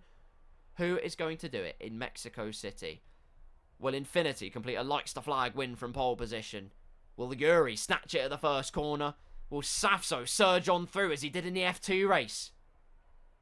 Or maybe there's another surprise to be sprung up. That is the beauty of TTYB. That's always been the beauty of it. As a commentator, as a spectator, whatever side of the fence you sit on, whenever you watch this spectacle, anything is possible. It is now 2025, that is what I will say. Which surely means we are racing soon. And by golly we are! Time for this Mexico brawl to begin. Lights out, and away we go. Yuri with a decent start off the line. Infinity, though, gets the second phase absolutely spot on. It's a drag race between Chowderby and Yuri. Chowderby's going for the lead of the race, maybe. On the outside line, already in place, and Liam's gone round. Liam with immediate contact into turn one. Theo's gone round as well. There is chaos in the first corner. Duty's off into the grass. On the hard compound tyres, it's the worst possible start. But Chowderby making the most of it. From P3, the clean side of the grid. It's Infinity, though, who can try and scamper off. Chowderby in P2. Yuri in P3 with Safso 4th. Mackie in 5th. Fortis up to 6th. Tanadran in 7th. Liam's on the road to recovery, though, trying to go round the outside of Luca Q1. Red Bull switches to the inside. Looked for the Max Verstappen strategy. And has gone spooning astronomically wide. Where has he gone? Track limits are advisory, and he's going to get the pocket picked by Spaceboy even. Side by side between the Mercedes and the Red Bull. Into the stadium section. That is a battle very quickly won by Spaceboy. Luca, though, again shows the nose to the inside. Cuts the corner. That's a 3-second time penalty in just the first lap. Infinity, though, look at the speed. Already pulling a second on the competition. Chowderby will have the slipstream and the energy to deploy. Spaceboy into the pit lane. That'll be for a full front wing complement. Esports line's quite right, Capit. We've been over this. Literally. Can't believe Infinity is P1 after half the race. That is some extreme manifesting from you, my friend. You never know. Well and truly possible, though. Nico, a battle of the brilliant cars. That's words. Through he goes. AR Benjamin going through. Liam maybe going through. It's triple trouble for Simply Will, who's been simply slumped down the order. And the heavyweights clash ends prematurely, but it's an Alpine on top. Infinity keeping the gap. He's got about half battery at the moment. Chowderby with a little bit more, just using it a bit. It's going to be a battle of the battery. If you can save it effectively, happy, happy days. Yuri goes wide, though. Into that right-hander. We've got to keep an eye on track limits. Loads of people fell foul to it in the F2 sprint race. There's no reason why that can't happen here as well. Apparently, it's a 2-stop race, according to F1&F2. Wouldn't half be surprised, though, if the 1-stop was the play or the plan for a lot of people. Slipstream for Chowderby. First lethal dosage of DRS, and would you believe it? He's monstered his way through into the lead in Mexico City. Chowderby is at the forefront of the field. And Infinity making a haulix there. Luca Q1 into the pit lane. In fact, worse than that. He's hit the pit lane wall, or something absolutely disastrous has happened. We've got a virtual safety car here on lap number 2. No need for a full safety car at least, because into the pits goes the Red Bull driver. And so, well, we're just going to chill out for a little bit. Capit's saying, what is that top speed? Well, Kick Sauber top speed. For some reason, the Kick Sauber is just cracked in a straight line. Don't really know why. I'll take it. I took it when I was at Mexico, but Chowderby has used it to great effect so far. Oh, no! Nico with a drive-through penalty. It's worse than that. He's got no front wing. How on earth has that happened? Massive, massive issues for the McLaren Maestro. Up at the front, Infinity trying to claw back some DRS, using plenty of curb to put himself in the prime position in that Haas car. Sliding through the right-hander, will get DRS. Luckily for him, that's just about enough battery. Yuri's got plenty more to burn. In theory, Infinity should be able to defend this, but how much is Yuri willing to try and make the move? Catching all the time. Now goes to save the battery, and no. Not complete commitment just yet, but it's on its way. Lap number 4. We're a ninth of the way through this race. Nico now needs a full front wing as well. Get your front wings out. Chris is on really low wings. Fair enough. I know a lot of people in the race that I did ran like 7.2 wings. It is not uncommon, particularly in F1&F2, until they fix slipstream. That is what we have to do in order to be competitive in the race. It's stupid. What a joke. Oh, big slide. Massive slide. out of that corner for Infinity. Uses up one of his corner cutting tokens, I have no doubt. Gets another snap at the right-hander. And Yuri's going to easily slide on through into P2. Mistakes made by our pole sitter in Mexico City. And Yuri will happily accept that, but of course he's now vulnerable to the DRS swapperoo from Infinity. Not only that, Safso and Maki are on the case as well. Maki, by the way, credit where credit is due, has got some phenomenal pace this season. At Spain, his footage at Spain is cracked. Ridiculous start to the race from the Williams driver. Could have been even on to win the race had there not been a late safety car. But woulda, shoulda, coulda, and all the rest. Infinity closes in to the back of Yuri, nothing doing. In fact, there's swapperoos further down, though. Tanadran down the inside of Fortis into P6. It's Liam on George Russell, the Romanian George Russell. No end plates, no problem for the Aston Martin. He's got Theo now, between him and 8th place. Theo with the DRS as well. In fact, it was Romanian George Russell who doesn't have the rear wing capability, and that is an almighty, that's an almighty disaster for him. As, oh God, Luca's gone into the escape road. I wouldn't reverse if I were you, because you can get disqualified doing that. I am very, very impressed he hasn't been disqualified. Nico's in again, meanwhile. Am I seeing that right? Luca gets another 3-second time penalty, meanwhile. What am I witnessing? No front wing. In fact, he retires on the track in Sector 3, and Chalderby's now got to be very, very careful indeed. Just be careful. Where is the car? The answer is it's pulled off to the left-hand side. No need for a safety car. We carry on. Lap number 6. Chaldenby completely composed. Cool as ice. Even in the searing sun. Mackey's dropped out of this DRS train, meanwhile. It's Tanadran and Fortis going into combat. This time the Mercedes man with that DRS advantage down the inside at turn number 1. Theo versus Liam goes on to round number 2. And Theo goes on through back into P8 once again. It's Benjamin into the pit lane and already has swapped onto the hard compound tyres. I don't think there was a front wing change involved, so it is a planned stop for the Alpine driver. 3-second time penalty for Nico, meanwhile. I don't know how many penalties Luca had, but it was a lot. And I don't want to do the calculations on it compared to lap times because it really hurts. We can't pause menu retire. Oh dear.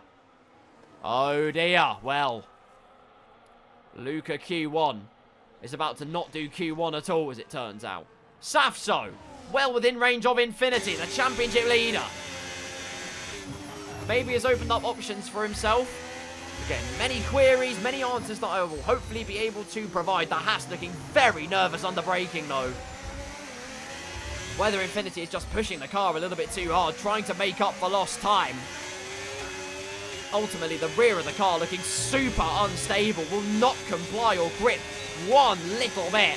So, with DRS, Safso is going to easily make mincemeat of the American dream, which descends into a nightmare comparative to the pole position.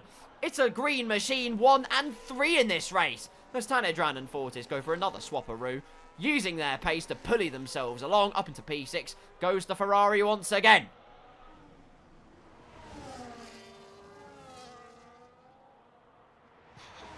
Cavett saying we're desperate enough time to undercut. Infinity, I wouldn't rule it out of the conversation.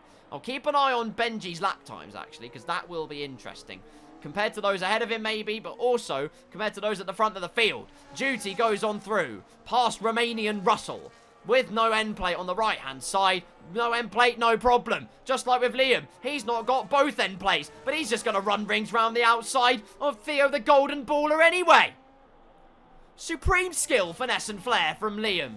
Up into P8.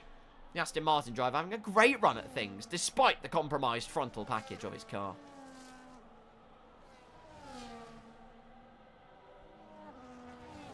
Challenby round the final corner to complete lap number 7 of this race. A 20.1 is the time he's mustering up so far. Benji is improving on his lap times, though. This is his first full lap in the pits. And oh, hello! We're writing the script ourselves here. Infinity's into the pit lane for what looks to be an undercut opportunity on the hard compound tyres. Well, well, well, that'll be quite something. Through goes Liam. He'll be in a nice pocket of clean air. No risk of being completely cut up by AOR Benjamin. Out onto the track goes Infinity Candy Floss on a new set of hards, and what kind of pace will they have in the tank? Safso piling on the pressure. Spaceboy gets a 3-second time penalty. Safso piling on the pressure on Yuri. Can confirm it was a 20.7 as well for Benji. We got a lost time in the last sector for whatever reason. In fact, would have been a lot faster. Would have been in the 19s quite easily. Oh no! Nico is off. There has been, well, as Jonathan Legard would say, problems. Big, big problems. And in fact, he's slowing down to let the Williams of Mackie through get back on the track. No need for that safety car once again. We ride on board with the championship leader, lap number 8 of this race. Soon enough, we'll be a quarter of the way through this race. I'm using all the mathematics I could possibly muster up. I missed out on the race by about 10 minutes. Oh, mate. Well, you know what? You just get to survey the spectacle. And that is all good fun by me. Battery to burn for Safso. Plenty of speed in the kick, Sauber. We've seen this script before. Saving is Yuri. Resistance is futile. The championship crusader is coming through. Safso into P2.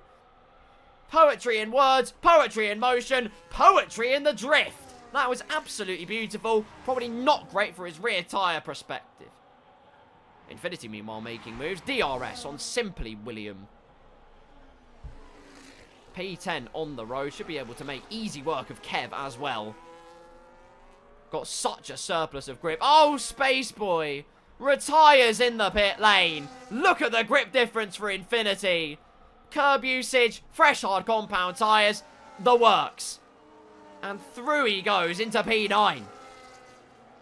Gap relative to the race leader, 24.5 seconds. Has already caught up about 2 seconds so far just by pitting onto those hard compound tyres. And what's the race leader's game plan? Are they going for the one stop? It wouldn't surprise me if they're going to try it. Chowdenby stays out. 3 seconds the gap between himself and Safso remains at 3 seconds. Safso with about 3/4 of a second in his pocket. 2 Yuri behind. Yellow flags, of course, for that Mercedes car that's still not got out of the way. And these lot had better be very, very careful indeed. Yuri was so close. Cat-like reflexes, though. No problem at all. Mackie and Tanadran into the pits meanwhile. That means Infinity will have even more clear air to play with. Still, that Mercedes car hasn't retired. So now I look to Fortis. Where is he now? There he is, parked on the left-hand side. Is Mr. Spaceboy. And that will be P4 for Fortis. He was already in P4. Another time penalty, meanwhile, though. That's the Romanian Russell. And Liam are into the pits. And bad news for the Romanian George. Liam has got a full front wing again. Benji moves through into P10. That's Theo into P11, meanwhile. It's been a very, very topsy-turvy race, depending on where you look. One side of the pendulum fully favours these three at the front. Having a wonderful run at things. You flip that coin over, if it lands on tails, tremors are sent through. Shockwaves sent spiralling through the rest of the grid. Chowdenby's into the pits. Chowdenby into the pit lane. 10 laps on the medium. Safso has to go for another lap. But what do they have in their pocket? And what's Chowdenby's strategy going to be? That is the big question. It's going to be hard compound tyres regardless. We'll see where Infinity emerges in all of this. Through the final corner they go. And it looks like it's going to be a relatively easy undercut. Maybe not as easy as they would have hoped for. Chowdenby did have a few seconds in hand. Through goes Infinity, though. Into what will be the provisional lead of the race. But Chowdenby with some significantly fresher tyres. By that, I mean 3 laps fresher. We'll spend this lap warming them up. But if you can keep DRS, then happy days. Let the games begin, ladies and gentlemen. Rawbean says was getting 3 seconds over 1 warning. Oh, right. Yeah. Love the triple warnings in this game. Why are triple warnings even a thing? Like, honestly. I'm glad we're not... I didn't read that we're doing Canada, but I'm glad Canada's not on the calendar, maybe. Because, oh my god, the track limits there are atrocious. They are so bad. Because track... Yeah, you're quite right. Track hasn't been updated in a long old time. That's what I'm hoping for. Particularly if they're going to be delaying F1/27. Is that Nico again? The answer is yes, it is. Going for the Lewis Hamilton line. Through the right-hander just there. Carries on his merry way, though. Yuri into the pit lane, meanwhile. Okay. This just got interesting. So about 15 seconds the gap to Chaldenby. I expect them to emerge in P6. A few seconds behind, maybe a little bit more. Infinity and Chaldenby move on through as Duty overtakes Fortis for P2 on the road. Duty, I believe, the Lone Ranger to start on the hard compound tyres this race, and seeming to have some great pace despite the front wing damage. So excellent work from the Faenza-based man. In this particular case, anyway, just LiDAR scan all the tracks. Exactly. That's what I'm hoping for in F1/27, though. That they do laser scan all the tracks, considering they have a year to work on it and perfect their craft. I expect nothing less than the absolute best. And I don't think that's unreasonable. Infinity moves on through on Fortis, meanwhile. Puts the car quickly between himself and Chaldenby. Chaldenby's not going to let Infinity go, though. Keep his reticule firmly locked on the American car. Into P4, there you go. Once again, outside of DRS, though.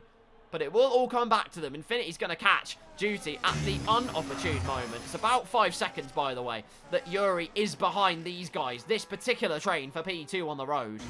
Like I say, this will come back to Chaldenby, though. Infinity will be compromised in the dirty air through these final corners. But again, finds the purchase on the exit. Will have that DRS. Safso peels into the pit lane. The last of the leading train to make their way into pit row. And it is possible from here, just to put it in the air, it is possible to do a one-stop from here. But they've got to very quickly decide if it is worth it. We'll see what the speed is like. They're going to lose a place to Mackie in the Williams, meanwhile. And that is a guy who's just on 2 laps worth of an undercut. But even so, it is 2 laps that they have used very, very well indeed. Safso already right on the back of the Williams driver. Doesn't need to worry about tyre warm-up. Mackie is saving the battery. Safso burning the battery. Energizer Bunny engaged. Down the inside. Go Safso. It's Energizer Bunny versus Duracell. And Safso wins out the war of electrical output.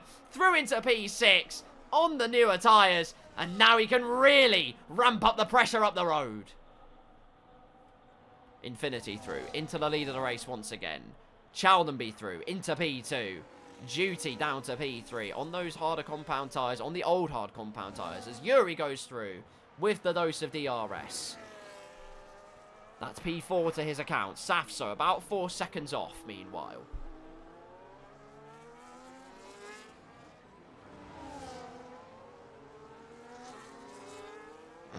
Fortis saying you know what you have to do. Thank you to Raw Beans for the raid, by the way. Really appreciate you, as we are on lap number 14 here of the Mexico Grand Prix. Round number 5 of TTYB Season 3. And, well, what a delightful dynamic we have, I'll be honest with you. Choices between a 2-stop or a certified 1-stop. Whether it can be done is another matter, but now it's up to those on newer tyres to try and compress that gap once again. Infinity, the first of the leading train, really to blink in this particular instance. Holding the gap at a second. Has got great pace on the hard compound tyres at the moment. Was possibly just overdriving on the medium tyres initially. However, those newer tyres will come back to Chaldenby, and they will come back to Yuri as well in no time flat. Nico with another time penalty, meanwhile. You combine all the time penalties actively on the track. That's 19 seconds. That's more than what we have. Fortis with a brief yellow flag moment. Safso had made the move. Fortis completely compromised. It's Mackie now all over the back of the Mercedes man. And no front wing damage as far as I can tell. Just a bit of a wibble and a wobble. So Mackie says thank you kindly. P6 for me. Could still get DRS of Safso if they're feeling brave. 6 seconds now being eroded away. The gap up the road to Yuri. Safso's got to keep whittling that margin away. Chaldenby moves through into the race lead with the DRS. There goes Nico well out of the way. Goes for a flick spin into turn number 1. In fact, look at him. He's doing donuts. He's lapping up the adulation. He is completely last. He doesn't have any tyres left. He won't have any by the end of this.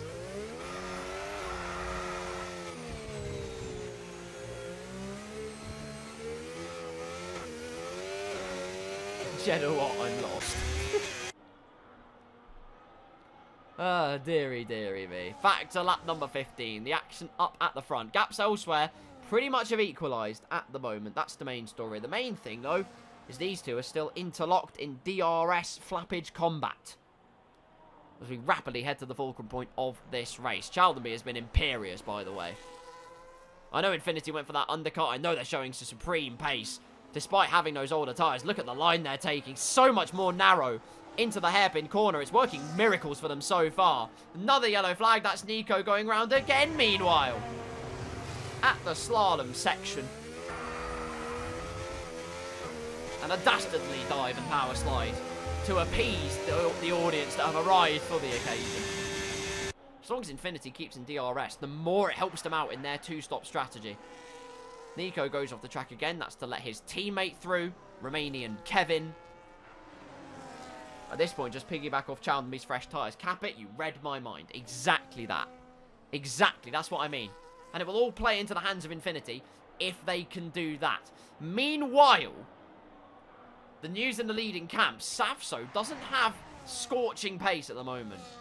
The interval to Yuri is still pretty much exactly the same. Granted, only one lap fresher are the tyres between him and the V-Carb driver, but can't seem to find a flow or gel particularly nicely with the green machine he has been given. Vegas was a gentle introduction. This is anything but. I can attest to that because the mediums overheat through this section very, very quickly. V-Carb drivers swap. It's Yuri through into P3. Nico again goes off. Is it more donuts? No, he's just reversing to see the crowd. Nico is just happy to be here. And you know what? If he's happy, we're happy too. There he goes again. All the brutality of a Beyblade. Through turn number 3. Gets on his merry way once again. Infinity still within that DRS though. Clearly starting to feel the pain of the older tyres, but still has that DRS. You can see it there. The rear wing flap opening, keeping him within 1 second of the car ahead. That's what he needs to do. Gap to Yuri is about 6 seconds as a result. That's a really healthy buffer in the conquest for a potential podium in this race.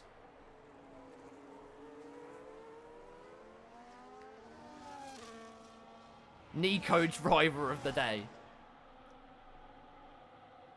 Infinity still holding on for dear life. He's going to pass the detection point. He's still within DRS.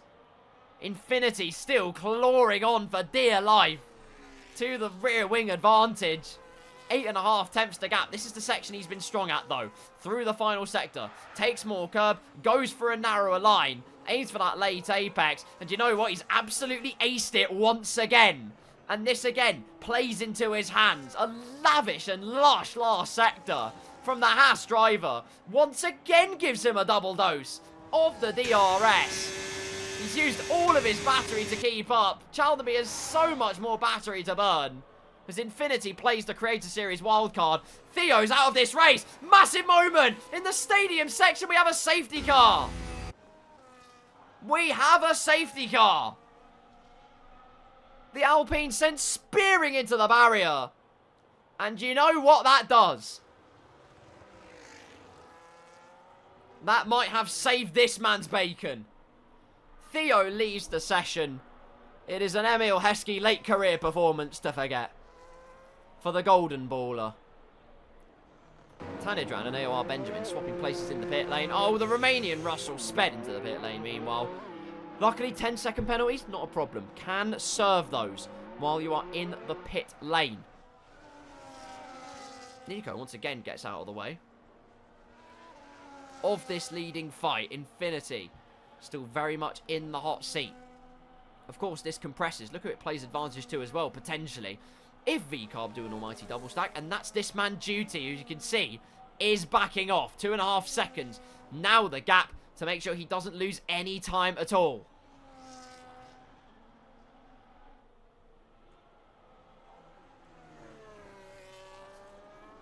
Here we go. Pit lane will ignite into life very soon, I have no doubt. It should be hard compound tyres to the end if they have been smart about it and chosen the medium allocation. That's the question, but let's find out. Into the pits come our leading duo, Chaldenby and Infinity. Nico with a severe collision penalty for colliding with Infinity. I mean, it just goes from bad to worse. Hard tyres for Infinity. Hard tyres, I believe, for Chalderby, and yes, they are. Yuri into the pit lane for the first of the V-car pit stops. That's hard compound tyres. Duty into the pit lane. It's going to be medium compound tyres. They have to force their hand. They have no choice. And while they're here, they're going to change their front wing as well.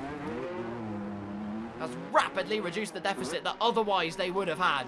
And a few laps under safety car, they could take those mediums right to the end of the race. Infinity with a 10-second penalty as well. Oh my goodness. I saw the notification for Nico come up. I didn't realise Infinity got caught up in the crossfire as well. And, well, quite rightly, he's going to get that removed. He was just an innocent bystander peeling into pit row. And look what happened. Controversy in Mexico City. No doubt at all that Infinity will have that penalty removed. And in fact, more to the point, his name is actually Infinity.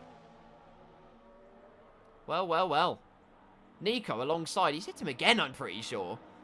On the rear corner, a feisty McLaren man looking to unlap himself in this race. And again, a 10-second penalty for ignoring yellow flags. Nico not covering himself in glory whatsoever. And could even be disqualified at this rate. 36. He's got the... Right. Lads, same number of penalties. Where have you gone now? Same number of penalties as laps in this race. What are we doing? 10 seconds. 10 seconds. Nearly a minute's worth of penalties for Nico. This is unbelievable. I don't know what the most amount of penalties that anyone has accrued is. There it is. It's a minute worth of penalties. 69 seconds worth of penalties. Nice. And surely that's what he was going for. And surely it was. He's going to do some donuts now because he's got 69 seconds worth of penalties. There it is. It's an occasion in Throttle to Your Bottle that you thought you would have never seen. Burnouts for the crowd. And Capit says surely he gets the lead for accruing such a superlative feat. And unfortunately the answer to that is no, he doesn't. No. No, unfortunately he will not. So, he's going to have to... He's got a rear left puncher as well. No wonder. And when he's almost caused contact with Yuri as well. I have no idea what Nico is doing, but this is quite grisly now. He's got the puncher. He's got 69 seconds, maybe even 79 seconds worth of penalties. We get it. It's not gone your way.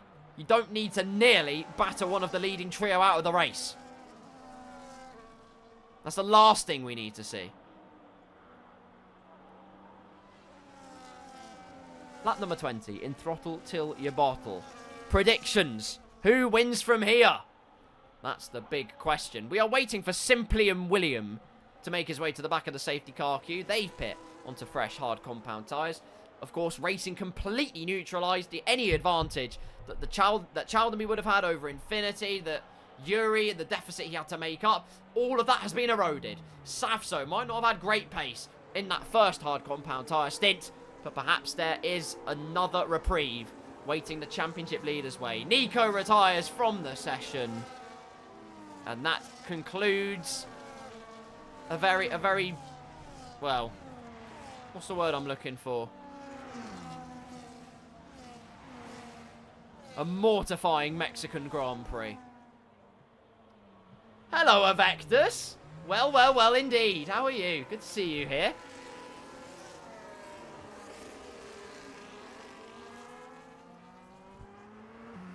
I needed a drink. Oh my goodness. Right. Action so far. Infinity, of course, has been our pole sitter, has a 10 seconds. Most definitely going to get removed. Chalderby, though, has been imperious so far this race. Has looked untouchable. In that first stint, he gapped the field, didn't look back. Second stint, got the lead, has more battery to burn. Infinity, credit where credit is due, managed to stay within the DRS range through pure witchcraft, quite frankly. But stayed in DRS, used that pace to good effect. Not that it matters anymore because the safety car has been brought out after Theo in the Alpine has bowed out of this race. At the section we're coming up to now, the sweeping left and right-hander. We rode on board with Chalderby. It was that wall on the right-hand side there became very well acquainted with Barrier. And that is why he is not in this race. We've also lost Nico, Spaceboy, and Luca Q1 so far this race. It's been a race of attrition. A quarter of the grid have already met their maker. But what do you make of the restart? That's what Chowdenby's got to deal with. On board with Infinity, who will try and stalk his prey all the way through. Not bad. How's the race going? I'm glad to hear it. The race is going well, and it will continue to go well, I have no doubt. Hopefully a good restart will send us on our way. And I thought Chowdenby was caught in two minds as to when to get the restart underway. This could give Infinity a great opportunity. In towards turn number 1, we are back racing here in TTYB, round number 5. Infinity burns the battery all the way up to turn 1, goes down the inside at turn number 1. Infinity takes the lead here in Mexico, blocks off that final apex, optimizes the exit, and is now just going to go for glory on the track. He'll look to have that 10 seconds removed. I have no doubt he will, but that's the best possible start. Safso down the inside of Yuri, putting on boldness and bravery. Look at the switchback opportunity into the double right-hander. No man wants to yield. Millimetric margins to separate the two. Safso with a rapid restart. And now, the two at the top of the championship can lock horns once again. It does still say yellow flag. It's not a yellow flag. I can confirm that much to you. It is not a yellow flag. Infinity is using a decent amount of their battery. I will say that much. Just be wise about it. You are outside of a second, though. So if you can do that, keep going. Could this be an absolutely generational drive from Infinity in this last stint? Round the final corner, 1.2 seconds the gap. That is what ideally he'll keep it at. Fastest lap of the race, an 18.1 from TDR. Infinity. Chowdenby with those super low wings, though, will look to get back into DRS range. It's Duty, the man on the move, though, on those medium tyres. And he's got to make the most of it while he still can. 13 laps until the end of this race. And Romanian George Russell is into the pit lane once again. He's serving his 10-second time penalty. Not only that, it's a front wing change. Disastrous restart for the McLaren man. Will with no front wing damage. That's absolutely fine. It's Fortis trying to stalk his prey of AOR Benjamin. Pretty much everyone on the hard compound tyres, barring a couple, and that's Liam and Duty, who are on those mediums, given that they probably A, either had no hards left, or B, that was the mandatory tyre they had to take in the case of Duty. Speaking of which, on board with the V-Carb driver we go.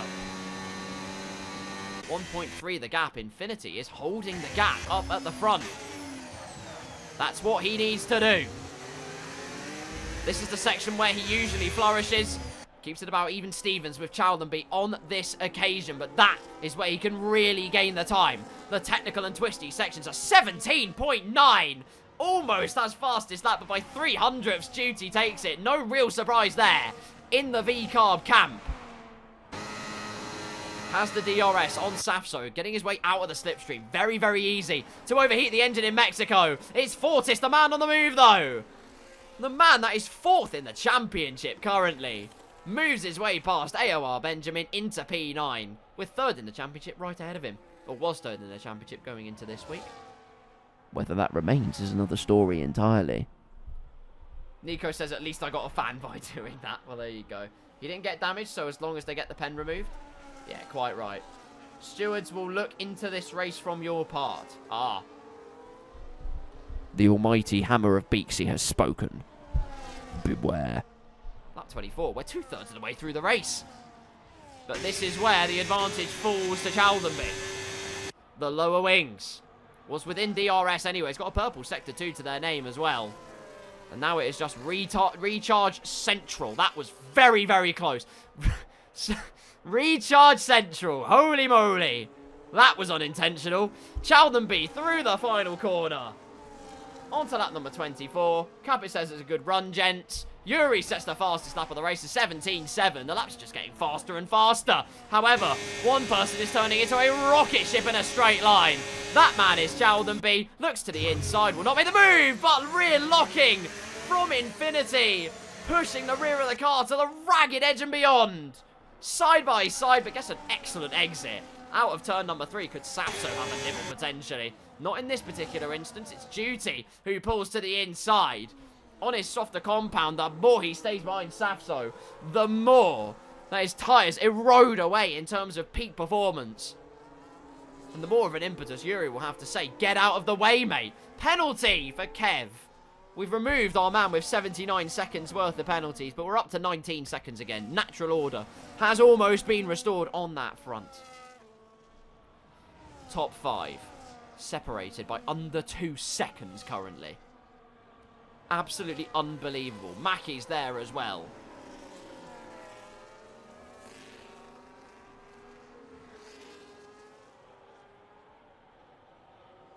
Got a bucket of popcorn. Front row seat to the cinematic spectacle. Blockbuster entertainment. Here in TTYB. You expect nothing less. Infinity already having to save. Look at Chaldenby deploying the battery all the way down the straight. He's going to make mincemeat of the Haas driver. Round the outside. But look how late Infinity is on the brakes. That is nigh on unbelievable. Chaldenby will have that second stab of DRS though. And this is surely it. Chaldenby moves on through with a cutthroat CQC move into P1. Infinity defended as hard as they could. That was an immense effort. But it will be to now. Chaldenby back into the lead of this race. Nobody got nothing on Infinity, says Capit. You're too damn right. That is why he is the GOAT. But now, who's next in line to try and pick the pocket of the Haas driver? Well, it's Safso, of course, championship leader. Finished second in Vegas. Could get another P2, particularly if Infinity runs wide like that often. Just cannot find his mojo in the Haas car. Particularly when feeling the pressure. Safso through the final corner. We've got Yuri all over the back of Duty meanwhile.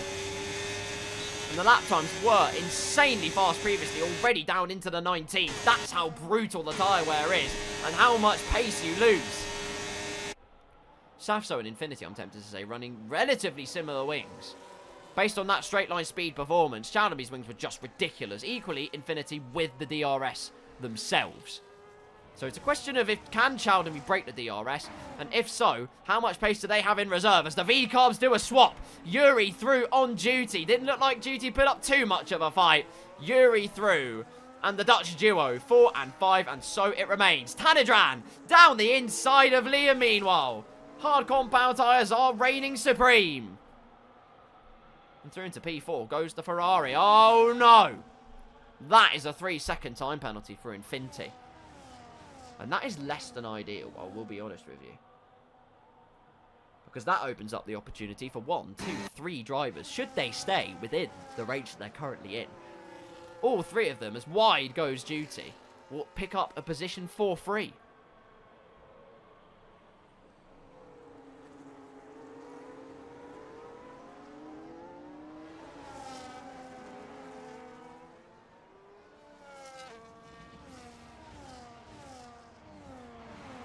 Lap number 28 of Throttle to Your Bottle at Mexico. This is the state of play. Chaldenby in P1, Infinity in second place, with Safso in third, the championship leader, trying to chase down his Kick Sauber chasing counterpart. But Chaldenby has it all under control at the moment. Yuri in P4, Duty in 5th on those medium tyres that are losing pace all the time. Mackie in 6th, Tanidran in 7th, Liam right behind him in 8th, Fortis in 9th, Benji rounds out the top 10. Kev has another time penalty. We are now up to 25 seconds worth of penalties. And like I say, the natural order of penalties versus laps in the race is being resumed rather quickly. British squashies economy is in shambles. See you, Nico. Take care, man. Have a good one. I was just watching Chaldenby's inputs to see what they were doing. Whether they were holding back their pace or whatever. Whether there was speculation. But potentially playing a tactical game and keeping Infinity in DRS. It just looks like Infinity's still got very decent pace, to be fair. With that 3-second time penalty, also has less to lose now. Knows that they can just throw the car around. Not really play the cautious game. And just see how they go. Duty now 2 seconds behind Yuri. and with a 3-second time penalty. That's how much the mediums have bore the brunt of the Mexico track. Chaldenby giving it absolutely everything. What I will say is that I haven't seen him go to 100% brake pressure yet. I'm just watching carefully here. It's probably the game giving me the wrong feedback, but I'll watch it into this corner. He just about gets to 100%. Doesn't use it fully, though. Interesting. I'm not going to analyse throttle traces. That's really boring. Yuri is close to Safso, though. That is more exciting. Safso could be about to lose DRS range here before long, unless he's not careful. Yuri with no pace at all, unless he kept it in none out of that corner. But he had no purchase whatsoever. Safso was a rocket ship out of there. Keeping the gaps nice and stable. Fortis is almost now within DRS range of Tanedran as we reach the closing stanza of this race. The Romanian George Russell is into the pit lane. And whether they're going for a glory run or fastest lap, remember, of course, in TTYB, first to 20th place get points. And points mean prizes. Capit praying for a Yuri masterclass. At the moment, he's going to get P3 on the road. Should things finish as they are standing at the moment. But that is all hypothetical. On paper, it is an easy task. On tarmac, different story. Infinity is out of DRS range now. I believe Chaldenby has finally dropped his main man. And what that does mean is it opens it up for Safso and Yuri to make their way past. And then they will inherit it on the track. That is exactly what they want. Safso does not want Chaldenby escaping in a hurry. And the Kick Sauber drivers around Mexico really finding their form. An immense effort all the way through from the pair of them. A car that I can attest is not easy to drive. Particularly around Mexico, the hard compound tyres do alleviate a lot of its issues that it has on the mediums, obviously, because it's a harder compound. But even so,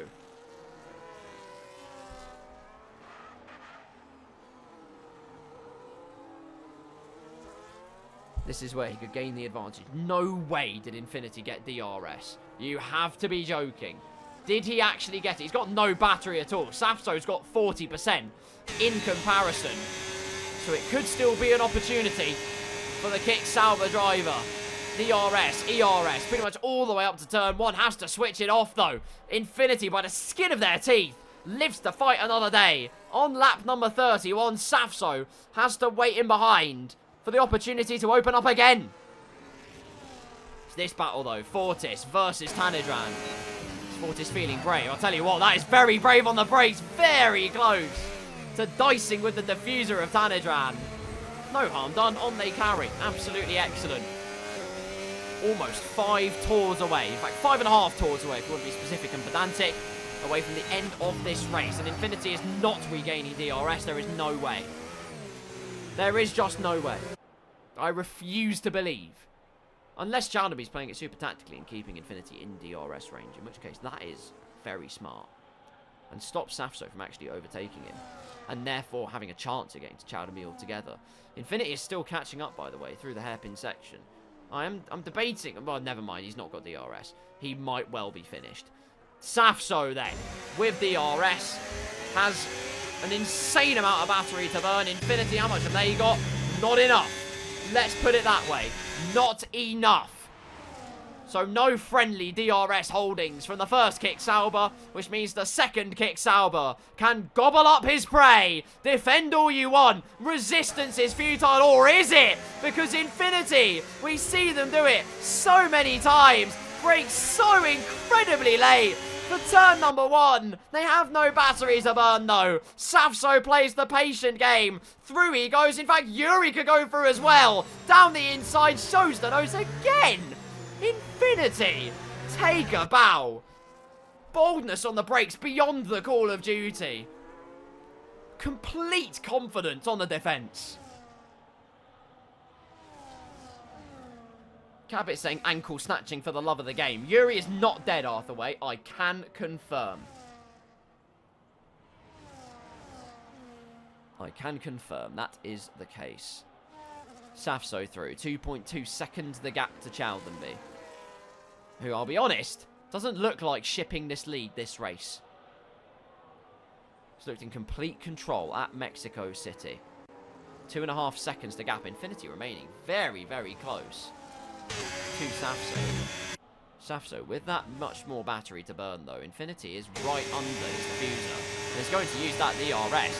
And is going to probably re-overtake Safso into turn number 1. Through goes the Haas driver. And that will be P2 again. Swaps to the racing line. Gets it done. Before the corner, Liam has a problem. What is that problem? He's on soft tyres, so I'm not entirely sure. Cuts back onto the racing line. Simply will, with simply nowhere to go. Liam made that pit stop relatively recently. 2 laps old. Soft compound tyres. Fastest lap of the race. Still belongs to Yuri. 17.703. That is the margin that they have to play with.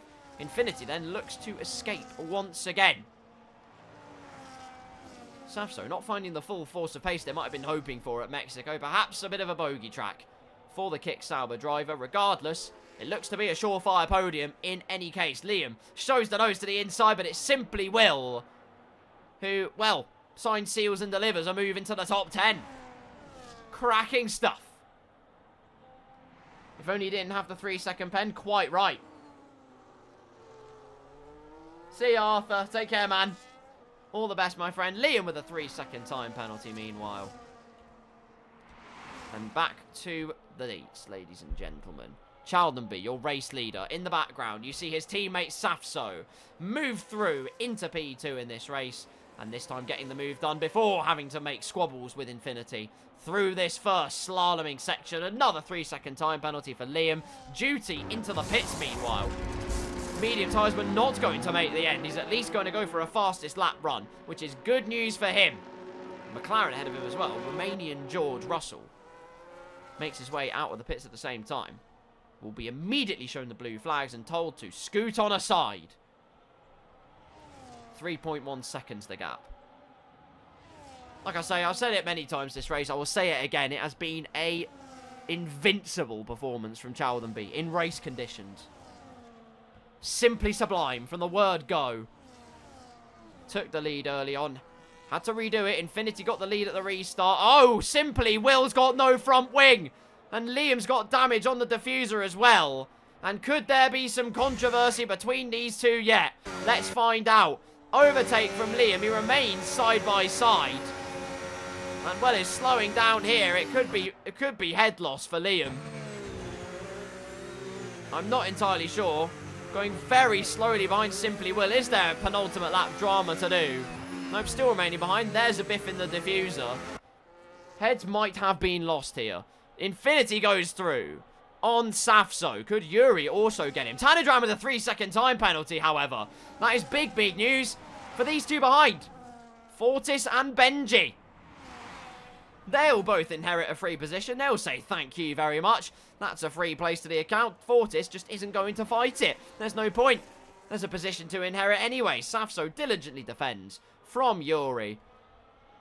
Out of that DRS section. And Chaldenby stretching his legs. Nearly 4 seconds the gap. Out in front. Liam will peel into the pit lane. Simply will also simply have to peel into the pit lane. There's no if or but about it. As they will go on to lap number 35, but what will be their last lap of the race, because Chaldenby, I'm pretty sure, is going to lap them. And so they will not be able to get a fastest lap on the board. Chaldenby crosses the line to start their final lap here in Mexico. A 1 minute 19 in terms of pace. Absolutely astonishing speed all the way through, and that has really been the story of the day. Meanwhile, Safso with battery to burn goes to the inside line. Will chop to the racing line as much as he can. Look at Infinity again, though. Just collects in Safso with a contact. The tiniest bit. But they just about survive. They carry on their merry way. It's a second dose of DRS. Safso to the inside, and this time it should be simpler, or is it? Infinity is going to hold it through the tight right-hander, and side-by-side action between these two all the way through. It's an incredible piece of racing For second and third on the road, Savso makes it happen. That is excellent. Absolutely amazing racing.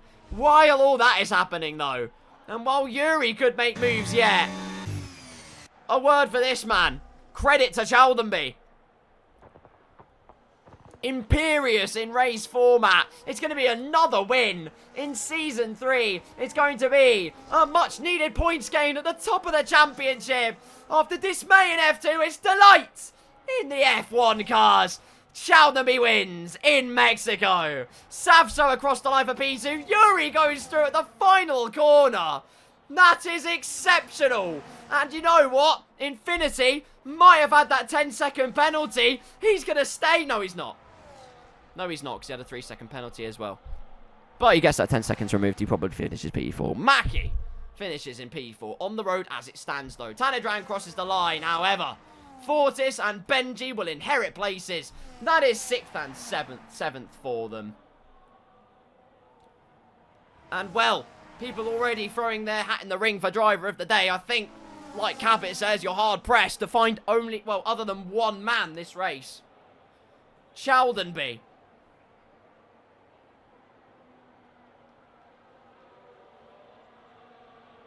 Kept his head all the way through. Once he was in clean air, there was no stopping him. Same tyres. Undercuts. Nothing could stop this man from taking top spot today. But it's these three again. It's the meme from Harry Potter again. How is it always you three? Chaldenby, Savso and Yuri. They're back again. On the podium, we have one car left. Oh, it's Kev doing donuts. At the final part, just lapping up the adulation from the crowd. Will cross the line in the nick of time, I'm sure. And they will put an end to proceedings. Well, well, well. Lovely racing, as always. And, well, you can always bet on throttle to your bottle. You can guarantee that much. Chaldenby crosses the line. He's going to lap Kev on the line. Pulls to the inside again to say, look, I won. Yeah, we know. We already saw it. There we are. That will do nicely. Chaldenby wins the 5th race of the season. That is, I believe, 1 for Qatar and 1 for Mexico City.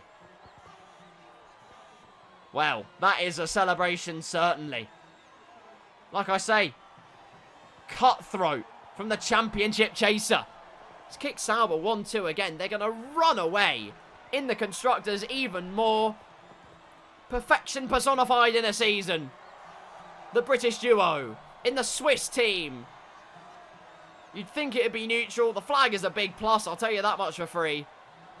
But what it is, it's all positive omens for the Kick Sauber team. They thought they would struggle. Think again.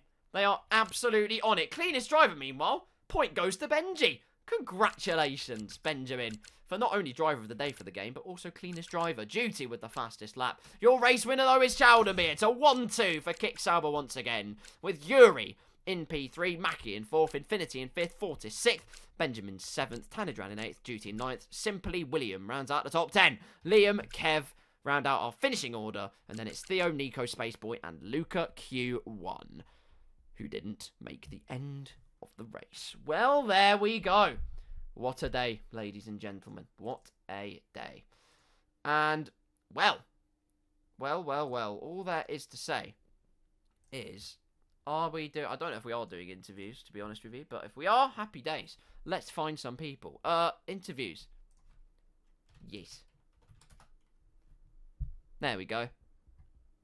Simple answer right there. How did we all find that? Decent, cap it. You have a good one, my friend. Thank you for being along for the ride. Take care. Have a good night. Right. Well.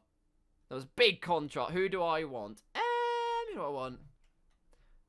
3 interviews. Top 3 if possible. Top 3 if possible would be great.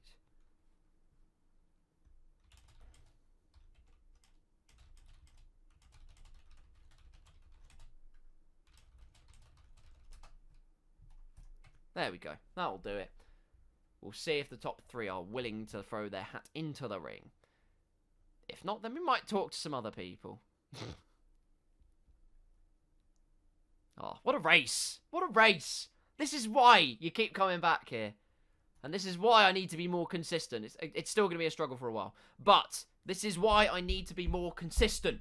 Because whenever I'm here, in fact, whenever anyone's here, throttle to your bottle doesn't disappoint. That's the reason we're here. Designed for chaos. Designed for conundrums. Designed for cheerful racing. And it does all of that in spades. It is bloody hot in here. Right, ladies and gentlemen, great news. Because we have our race winner. I believe, now don't quote me on the maths, that is your second race win of the season? Yes. Brilliant. Second race win of the season, child. I mean, first of all, congratulations. I think the best way I can describe, we'll start with the F1 side, but I think the main race, the best way I can describe it was imperious. I don't know how you found it out there, but you seem to have complete control out there today. Yeah, I was just incredibly consistent on my laps, and I got lucky. I got by Infinity when I did. No. So, no, for sure, very absolutely. lucky. What were your wings looking like? I suspect you had rather low wings, but what were the challenges of Yeah. that along with the kick Sauber today, and how did you manage to cope with that? The kick, to be fair, felt fine. It honestly felt fine. On the mediums, when the wear kicks in, obviously it's sketchy, but on the hards, it felt perfectly normal.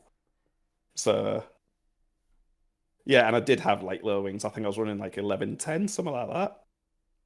Damn. So, Fair yeah, I play. had the low wings on my side. So, Fair play to you. I even went down like a lap and a half on fuel because I did a practice race. I gained like a lap and a half back. Oh my In the god. practice race, I was like, yeah, I'm going a lap and a half down.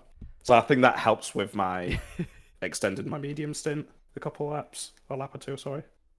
This man, ladies and gentlemen, this man knows the meta.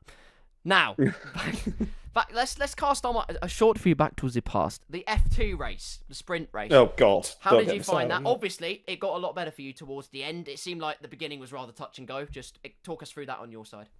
I just had a shocking start off the grid. That's it. Fair.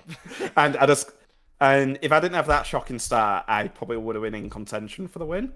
But since I had that bad of a start, I was stuck behind slower drivers, which were just dive bombing at every corner. So once I got by them, I was like a second or so lap clear of them. So yeah, it was just a horrendous start I got. It was like I wasn't even moving, and then everyone else was like, "See ya." It was literally like that. Gotta love the F2 cars for that. Thank you, Yeah. code bastards. No, I mean, like I was gonna say, I mean, it looked like you had insane pace after that, and you did. So you limited the damage very well. You limited the damage even better by winning the main race, which is good. You gained Yeah. points in the championship, which is good news. You're running away with the Point. constructors. If I work it out, it's point. A point. Ooh. So it's- I Spicy. think we're down to 11. Down like to 11 it. points now. You know what? Every little helps. Who cares? Oh, of course. Importantly, you've gained this week, though, and that's a good thing. Momentum moves mountains. Next week, we go to a happy hunting ground of yours, Austria. You won the sprint race there last season, of course. You came second Yep. in the main race. How are you feeling for that? Kick Sauber, how do you think that's going to fare? I think I can only tell if I get practice in, but if it's anything like Mexico, it should go smoothly. Fingers crossed. No, for sure. Absolutely. Plus, Well, that's another track that I need to learn no ABS on. So, because Oh, I've just been fair, learning gosh. the tracks no ABS as the weeks come on for the league. So, he's only just learning no ABS, and he's this quick. Be afraid. Very afraid. Brilliant. Well, I mean, I think that's a perfect conclusion, really. You've smashed it out of the park today. What can I say? You've absolutely smashed it. So, yeah, I don't think there's anything more to say. You were absolutely imperious this week, so a huge well done to yourself. And Yep. hopefully you continue carrying that momentum through. Good gains today. fingers well done, my crossed. friend. Fingers Yeah, crossed. thank you very much. You're very welcome. Have a good See you one, later. mate. Bye. Brilliant. Well, there he goes. Chowden B. Our race winner. Absolutely excellent effort. And, well, I wait to see if any other of the top three, or if someone just shouts at me, that also works. But seeing if anybody else is making their way into the interview room that was top three. Hello, BBR Murilin.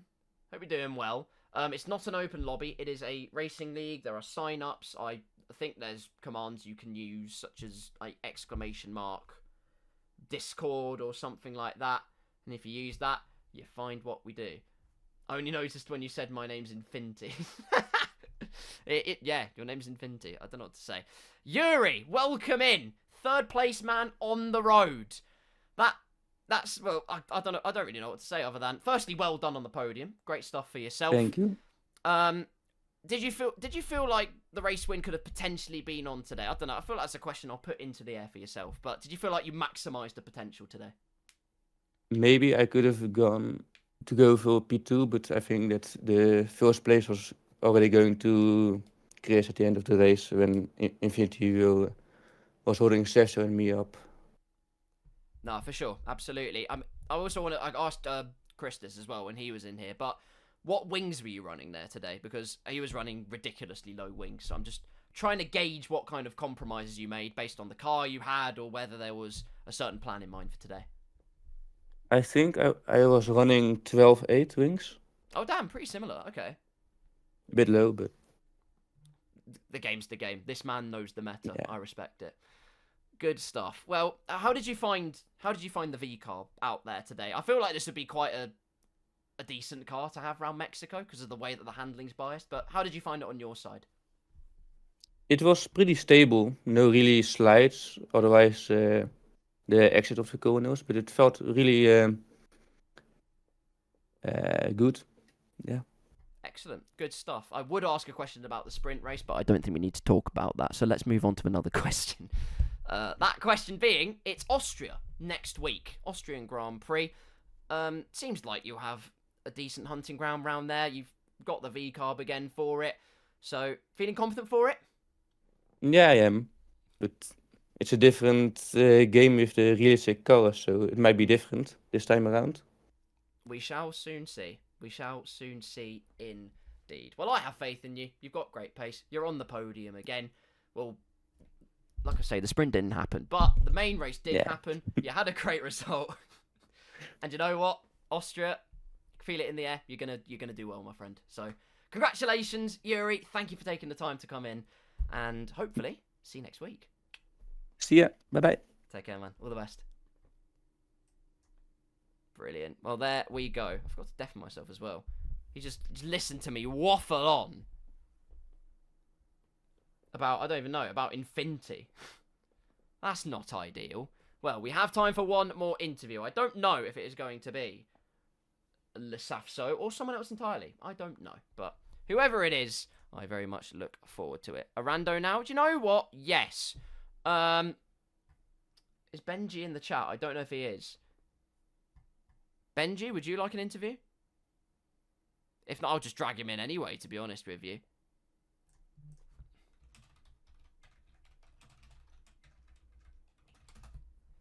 Go, Benji. I don't know. Drag him. All right, Mamu. Do you know? Oh, wait, no. Safso's here. Hang on. Safso's here. 2 secs. Hang on. Wait. Pause.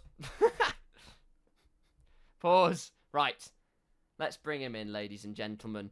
The man that finished second place today, Safso. Huge congratulations. It's yet another podium for yourself. It's 2 second places in a row. Maybe even more, to be honest with you, but it's just a slew of podiums left, right, and centre for yourself. We'll start with the F1 race. Talk us through how it went, how the Kick Sauber car felt, and it seemed like pace was a little bit of a struggle from your side. I don't know how you reflect on that, but talk us through it from your side. No, definitely agreed on pace. Chad and me showed him that last, and he was just. I was saying at the end of my stream, he was just on another plane in terms of pace. Like, he was just able to gap us all. So yeah, pace was a struggle. Last sector especially, I was really struggling with, and middle sector, I was almost catching back up from that, but not quite enough. Other than that, I really screwed up badly on strategy. I fell for the old F1 trick of getting tempted by the one stop on the strategy screen because it said it was 10 seconds quicker. The tyre wear didn't look too bad, like obviously not great, but whatever. And then in the race, I realized, oh, I'm not going to make it to my target lap. Oh, people undercutting me. Oh, it's too late to do two stop now. Oh, this is looking bad. So that safety car halfway through the race really saved me. That was a big safety net. I think without that, I think a top 5 would have been a struggle. But yeah, with it, was able to catch back up to everyone I would have been miles behind of. And yeah, was able to go from there. Got very lucky that Infinity had a 3-second and whatnot, and that they were able to lose. Oh, rather that Chris was able to pull away from their DRS. So yeah, the absolute best result I could have gone. Maybe even a bit better than I deserved, to be honest. But no, that along with the sprint win, that was good damage limitation. No, extremely good damage limitation. And I'm sure that it gives you a decent amount of confidence as well, knowing that maybe it wasn't the perfect weekend in terms of the F1 race. Sprint race, by the way, immense. Well done, you. But in terms of the main F1 race, the fact that it might not have been the optimal week, and yet you still come out with a podium and near enough maximum points from what you could have had, that's got to go a long way, hasn't it? It was definitely a surprising result. The F2 race especially was like, whoa, where has this come from? Why is everyone just bottling? Why is everyone going deep into corners and so forth? They give this league this name for a reason, my friend. Yeah, you're very true, very true. Although there seemed to be don't break until you bottle kind of thing. But no, it was yeah, and the push at the end of F2 was really nice as well, because it's like, okay, I know I don't need to go for this, but I really want it. I want it on track. So yeah, that was really nice to be able to pull that off. I was a little bit worried, obviously, of maybe some rogue send or something, but Theo kept it clean in there. Infinity and Talent and whatnot were keeping it clean the F2 and F1 race. Yuri was giving a lot of room in the F1 race as well, so people were very respectful up at the top end. I don't know how it was in the midfield and back end, but yeah, it was a very surprisingly good result. I think Mexico, I was expecting to be an extreme struggle in the Sauber, and it definitely wasn't nice. I definitely would have preferred to be in something like the Haas. But yeah, to get away with as close to a win as I could have gone in a car that just did not suit that track on a strategy that was absolute balk. No, I'm pretty pleased with that result. That went a lot better than I expected. No, for sure. I was going to ask you actually, because from one kick Sauber drive around Mexico to another, just how you felt with it. Obviously, it was in very different circumstances for us, but I wonder how you felt in the realistic kick Sauber around Mexico. It wasn't awful, to be honest. I think the main thing was the tyre wear. I think if I had equal car tyre wear, maybe could have pulled off the one stop. Maybe it's still a bit iffy. Yeah. But yeah, if it had better tyre wear, honestly, I think it wasn't too bad. I think I was probably running a bit higher wings than most people, so it was a little hard to say if it had any kind of straight line advantage. But definitely, like through the middle sector, I actually felt surprisingly drivable. It was the last sector where you get to sort of the low speed and the downforce doesn't kick in as much. That's when it really started to feel like a bit more of a handful. Although I suppose I don't know if you caught it on the broadcast, but it seemed like Infinity was really struggling with their rears, especially towards the end of stints. Oh yeah, no, I saw. So particularly on the braking, the rear snapped a lot. Yeah, no, yeah. So maybe the Haas was even more of a struggle than the kick. I'd find that hard to believe, potentially, because I was surprised how much they were struggling. But yeah, it felt surprisingly drivable, just not. It didn't have any oomph to it. It didn't have any sort of yes, I can really get the pace out of it kind of thing. So I don't know how different that is to your experience that you had with it, but well, yeah. Like I said, mine was under different. I mean, when I did test it with ERS, oh, of course, yeah, no ERS. Yeah. Mediums, I forget medium tires ever existed, because as soon as they got to about 10 laps old, they overheated, and then I couldn't turn in the middle sector. Probably just a skill issue from my end because I drove too hard on them. But either way, hard tyres were great. I pretty much echo your sentiments. I don't think it was, considering how bad it probably should have been, it wasn't that bad. Yeah. So I'll take it. Yeah, that's the main thing, is it? It's like you look at how the Sauber acts, you look at the characteristics of Mexico. Okay, this should be the pot of absolute worst driving possible. Yeah. And yet it somehow gets a 1-2. Like, how does that work? So yeah, and yeah, definitely that was the other thing as well, is with the strategy. Chris did kind of inadvertently, obviously not purposefully, screw with that, because I was literally going to pit on the lap that they pit as a sort of like, okay, one stop's not going to work, I'm going to 2-stop. Oh no, he's pit right. Ha! And then lap 11 felt like, okay, if I pit now for the 2-stop, I'm just going to be behind them for the rest of the race, so I kind of have to do the 1-stop. And then, oh no, I have to pit lap. So it kind of threw everything into chaos strategy wise. But again, safety car saved it. So yeah, because I definitely agree. Around the lap 10 area, the grip was just falling off a cliff at that point. Yeah. Suboptimal is the way I put my kick Sauber experience. But... That's a light way of putting it. Words I can't use on this broadcast, but yeah, let's go with that. Yeah. No, honestly, supreme job from yourself. Next week we go to Austria. Of course, you won here in the previous season on equal cars. Realistic cars, think you could do it? Well, honestly, considering Mexico is such a bad track, and yeah, considering I do have a decent track record in Austria, honestly, yeah, bring it on. I think I can go for it. That's going to bite me in the arse now, and I get 10th or something. But no, other than Vegas, I think if there's, and maybe Monza, if there's any track where I think maybe I could actually back myself to compete in that Sauber, I think it's probably Austria. It's a decently simple enough track. Straights are super important there. So I think as long as I don't bust all the wings, yeah, I think Austria could be a decent one. Excellent. No, excellent. I love the confidence. I'm very much looking forward to seeing that. But final question from me, because I wanted to ask Vegas, was it a gentle introduction to the kick, or was it a little bit of a trial by fire? It was definitely a gentle introduction, because yeah, I've only just remembered you weren't there for it. Yeah, it was honestly not even that much better than Mexico, to be honest, in terms of drivability. But it definitely was a sort of like, okay, because I'm in the Sauber, this and that situation, which maybe could have been difficult, otherwise isn't too bad. So, yeah, a little bit of both, actually. To be fair, a bit of trial by fire, a little bit of like, okay, you know what, it's not too bad. So, yeah, we'll have to wait and see how it is at Austria. But considering how surprisingly drivable it is in Mexico, a little bit optimistic than I originally would have been. I think what we've learned today is the masses of people that say the kick Sauber is undrivable and cannot be wrestled need to stop, because clearly it's not true. But there you go. No, Safso, amazing stuff from you. You retain your championship gap. Bring on Austria. That's all I'll say. Thank you so much for coming to talk to me, man. No worries. Thank you very much for your time commentating. I look forward to listening to it later. Appreciate it, man. Have a good one. Yeah, you as well. Legend. Well, there we go. There we go, ladies and gentlemen. Championship leader Safso. Gap at 11 points, because Chowdenby is on his way. It's a 1-point gain. With that F2 sprint race that didn't quite go his way, he still gains a point out of it. He's learning no ABS. He's learning the ropes. And boy, is he mastering them well. But let's see what happens next time. Now, I will address the elephants in the room. Firstly, the fact that Spain and Jeddah are not here. There is a big reason. That is file corruption. I'm so sorry that is the case. They were genuinely both ready, and it absolutely sucks. But I went to open it. I think it was on Tuesday. I went to check if they actually worked, and I tried opening them, and just didn't open. I was like, right, okay, this is good. So then I tried,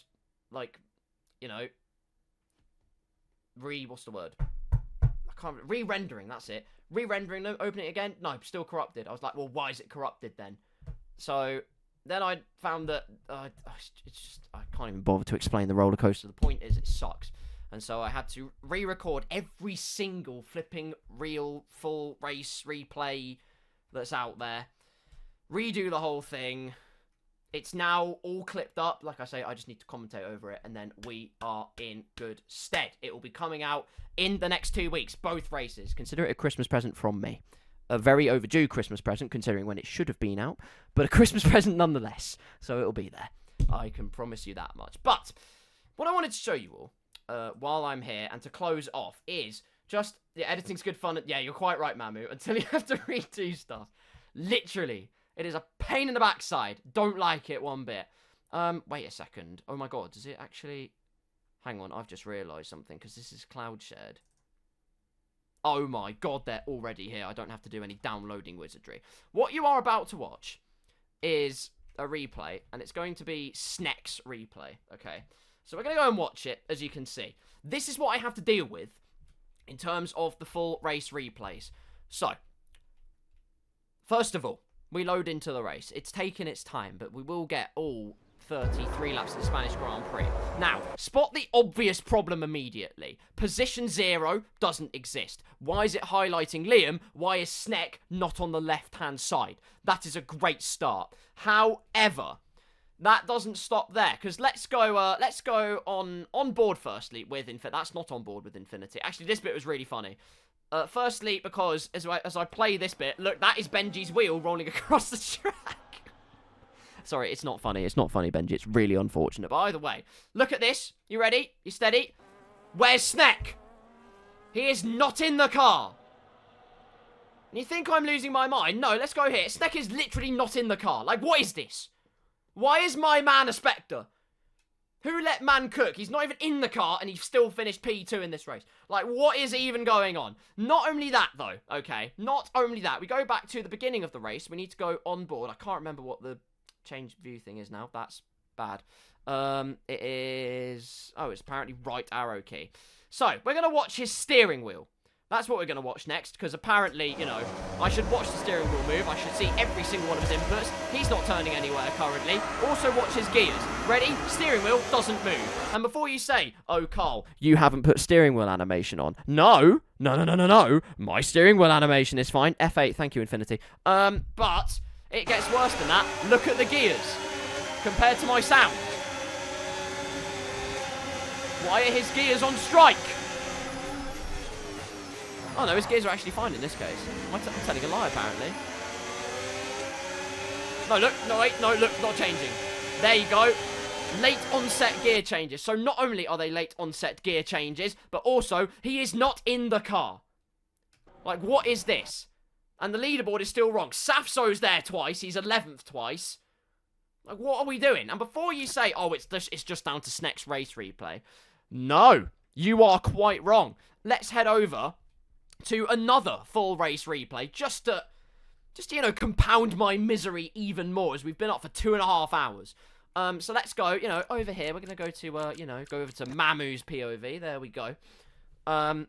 Also, why I'm in 8th when I'm on pole. Exactly. You see, leaderboard is absolutely broken. At least my race replay. Exactly. See, Benji, the good thing is your race replay was fine, because it's literally just a YouTube, so I could YouTube to MP4 it. Okay, so, this is not Saf, so what am I talking about? This is, Mamu. That's it. Let's go to his onboard, and you think it's just an exclusive thing. No, as you can clearly see, he'll turn the wheel eventually, and as you can see, he's turning, no wheel turning. Gears are out of sync. It's an absolutely great start. Look at the leaderboard, position 0. What is that? More to the point, Chaldenby is, well, he's in P2. He's actually gone up to P1. It looks like it's okay in this particular instance, which is good news. However, I suspect it doesn't last. So we head on through. Liam apparently is in P17, I guess. I don't know. I don't think he's in P17. Well, we know Liam's in P15, so at least we know where he is on the track. Allegedly. But yeah, as you can see, no, there's no Mamu in the car. It's the same for every single full race replay, so I've literally had to turn off this position menu and had to write down where everybody is on the track. So let's now cycle forwards on a couple of laps. Chaldenby, were you in second on lap number 3? I don't know if you were. Beaksy's here twice. Can't really understand what's going on. Like, what is this? Look what I have to deal with. 2 Safsos, go back. Oh, God. Wait, hang on. 2 Safsos, where are they? Well, there's 2. Is there 2? There's 2 Beaksy still. There you go. Fast forward. I'm such a noob. F8 is fast forward. Nice, okay. So, yeah. This is what I've had to deal with. Oh, lap 1. Okay, hang on a sec. Lap 1. F8 it. There's no dupe. No, there's Kart Driver that's a duplicate at the moment. 2 Safsos. There's 2 Safsos. Safso, as you can... Right, okay, let's address the elephant in the room here. Safso, in the Haas, is currently P11. Look where my blood is. P2. Like, what is this? Genuinely, I don't know how a theatre mode can be so poorly optimised. This is what I had to deal with when recording. And, as a matter of fact, if you go to a pit stop from somebody else's full race replay, if you go to a pit stop and try and show the pit stop happening, game crashes instantly. Didn't want a pit stop anyway. Who cares about that? So you can show them, you can get them in the pit box. As soon as they go into the pit box, though, curtains, no tyres changed. Don't need it. 2 Uris is what, yeah. This, like I say, this is what I have to deal with. It's a mess. A complete mess. None of it is right. Yuri's in P19 and he's in P3 on this replay. Like, I don't understand it. Don't understand it. Clearly, they've watched a different race to the one I saw and you all saw. Well, quite exactly. This is my point. Like, it's not difficult. This is so poorly optimized. This was not a problem 2 games ago. F123, you sent over a full race replay. It worked fine. Literally. It worked absolutely fine. I don't know how they've managed to stuff it up so incredibly badly. It is an absolute state. So, yeah, that is, that's the news of the day, basically. So, well, what do you even say? What do you even say? It is just a mess.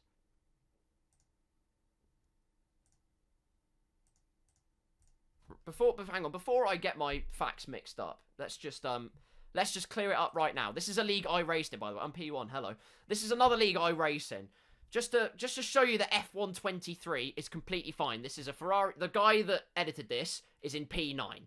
So, this is a Ferrari. This is a completely different race replay. This will be of the guy that's in P3.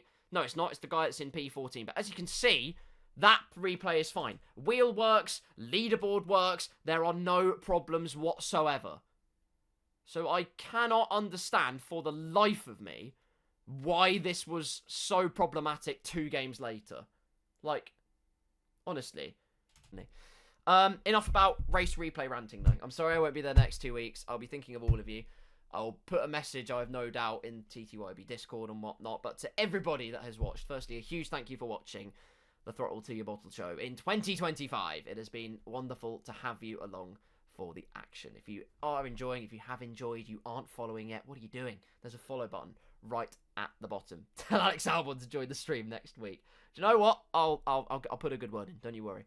Like I say, follow along. TTYB has a bunch of socials. I can't remember what the command is, whether it's !TTYB, !Discord, whatever it might be, but there are so many different social medias that you can pick up to join this phenomenal community.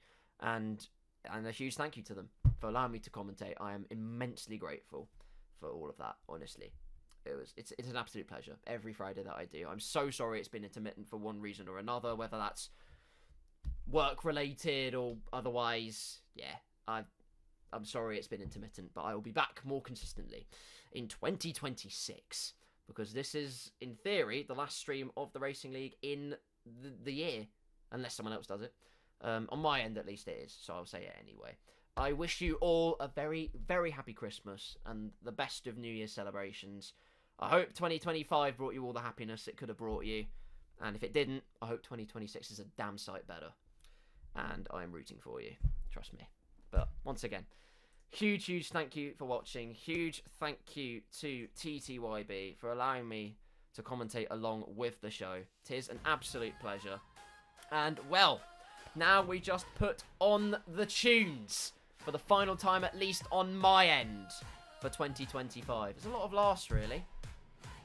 DRS is going, ground effect is going, Renault engines won't be a thing on the grid. It's unbelievable. Absolutely unbelievable. Championship decider at the weekend. Wonder who's going to win that. In theory, Lando should wrap it up, but never say never. Never count out Max Verstappen. Or maybe even Oscar, if things really go his way. But it's been a pleasure. I've been Carl Poranic. This has been Throttle to Your Bottle. That's what you've been watching. Thank you so much for all being here. Until 2026. Goodbye. Ride it on the edge, one mistake away from gravel, a glory's ledge. Push it past the limit, don't you lift or break. If you're not dancing with disaster, you're not wide awake. Throttle to your bottle, this is how we race. In the fire of endurance, we find our place.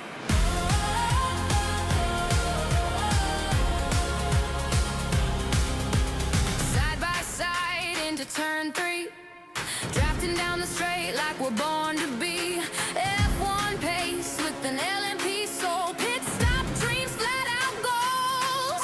Overtake clean or defend like hell. DRS wide and the gap won't dwell. Discord's lit, but the track comes first.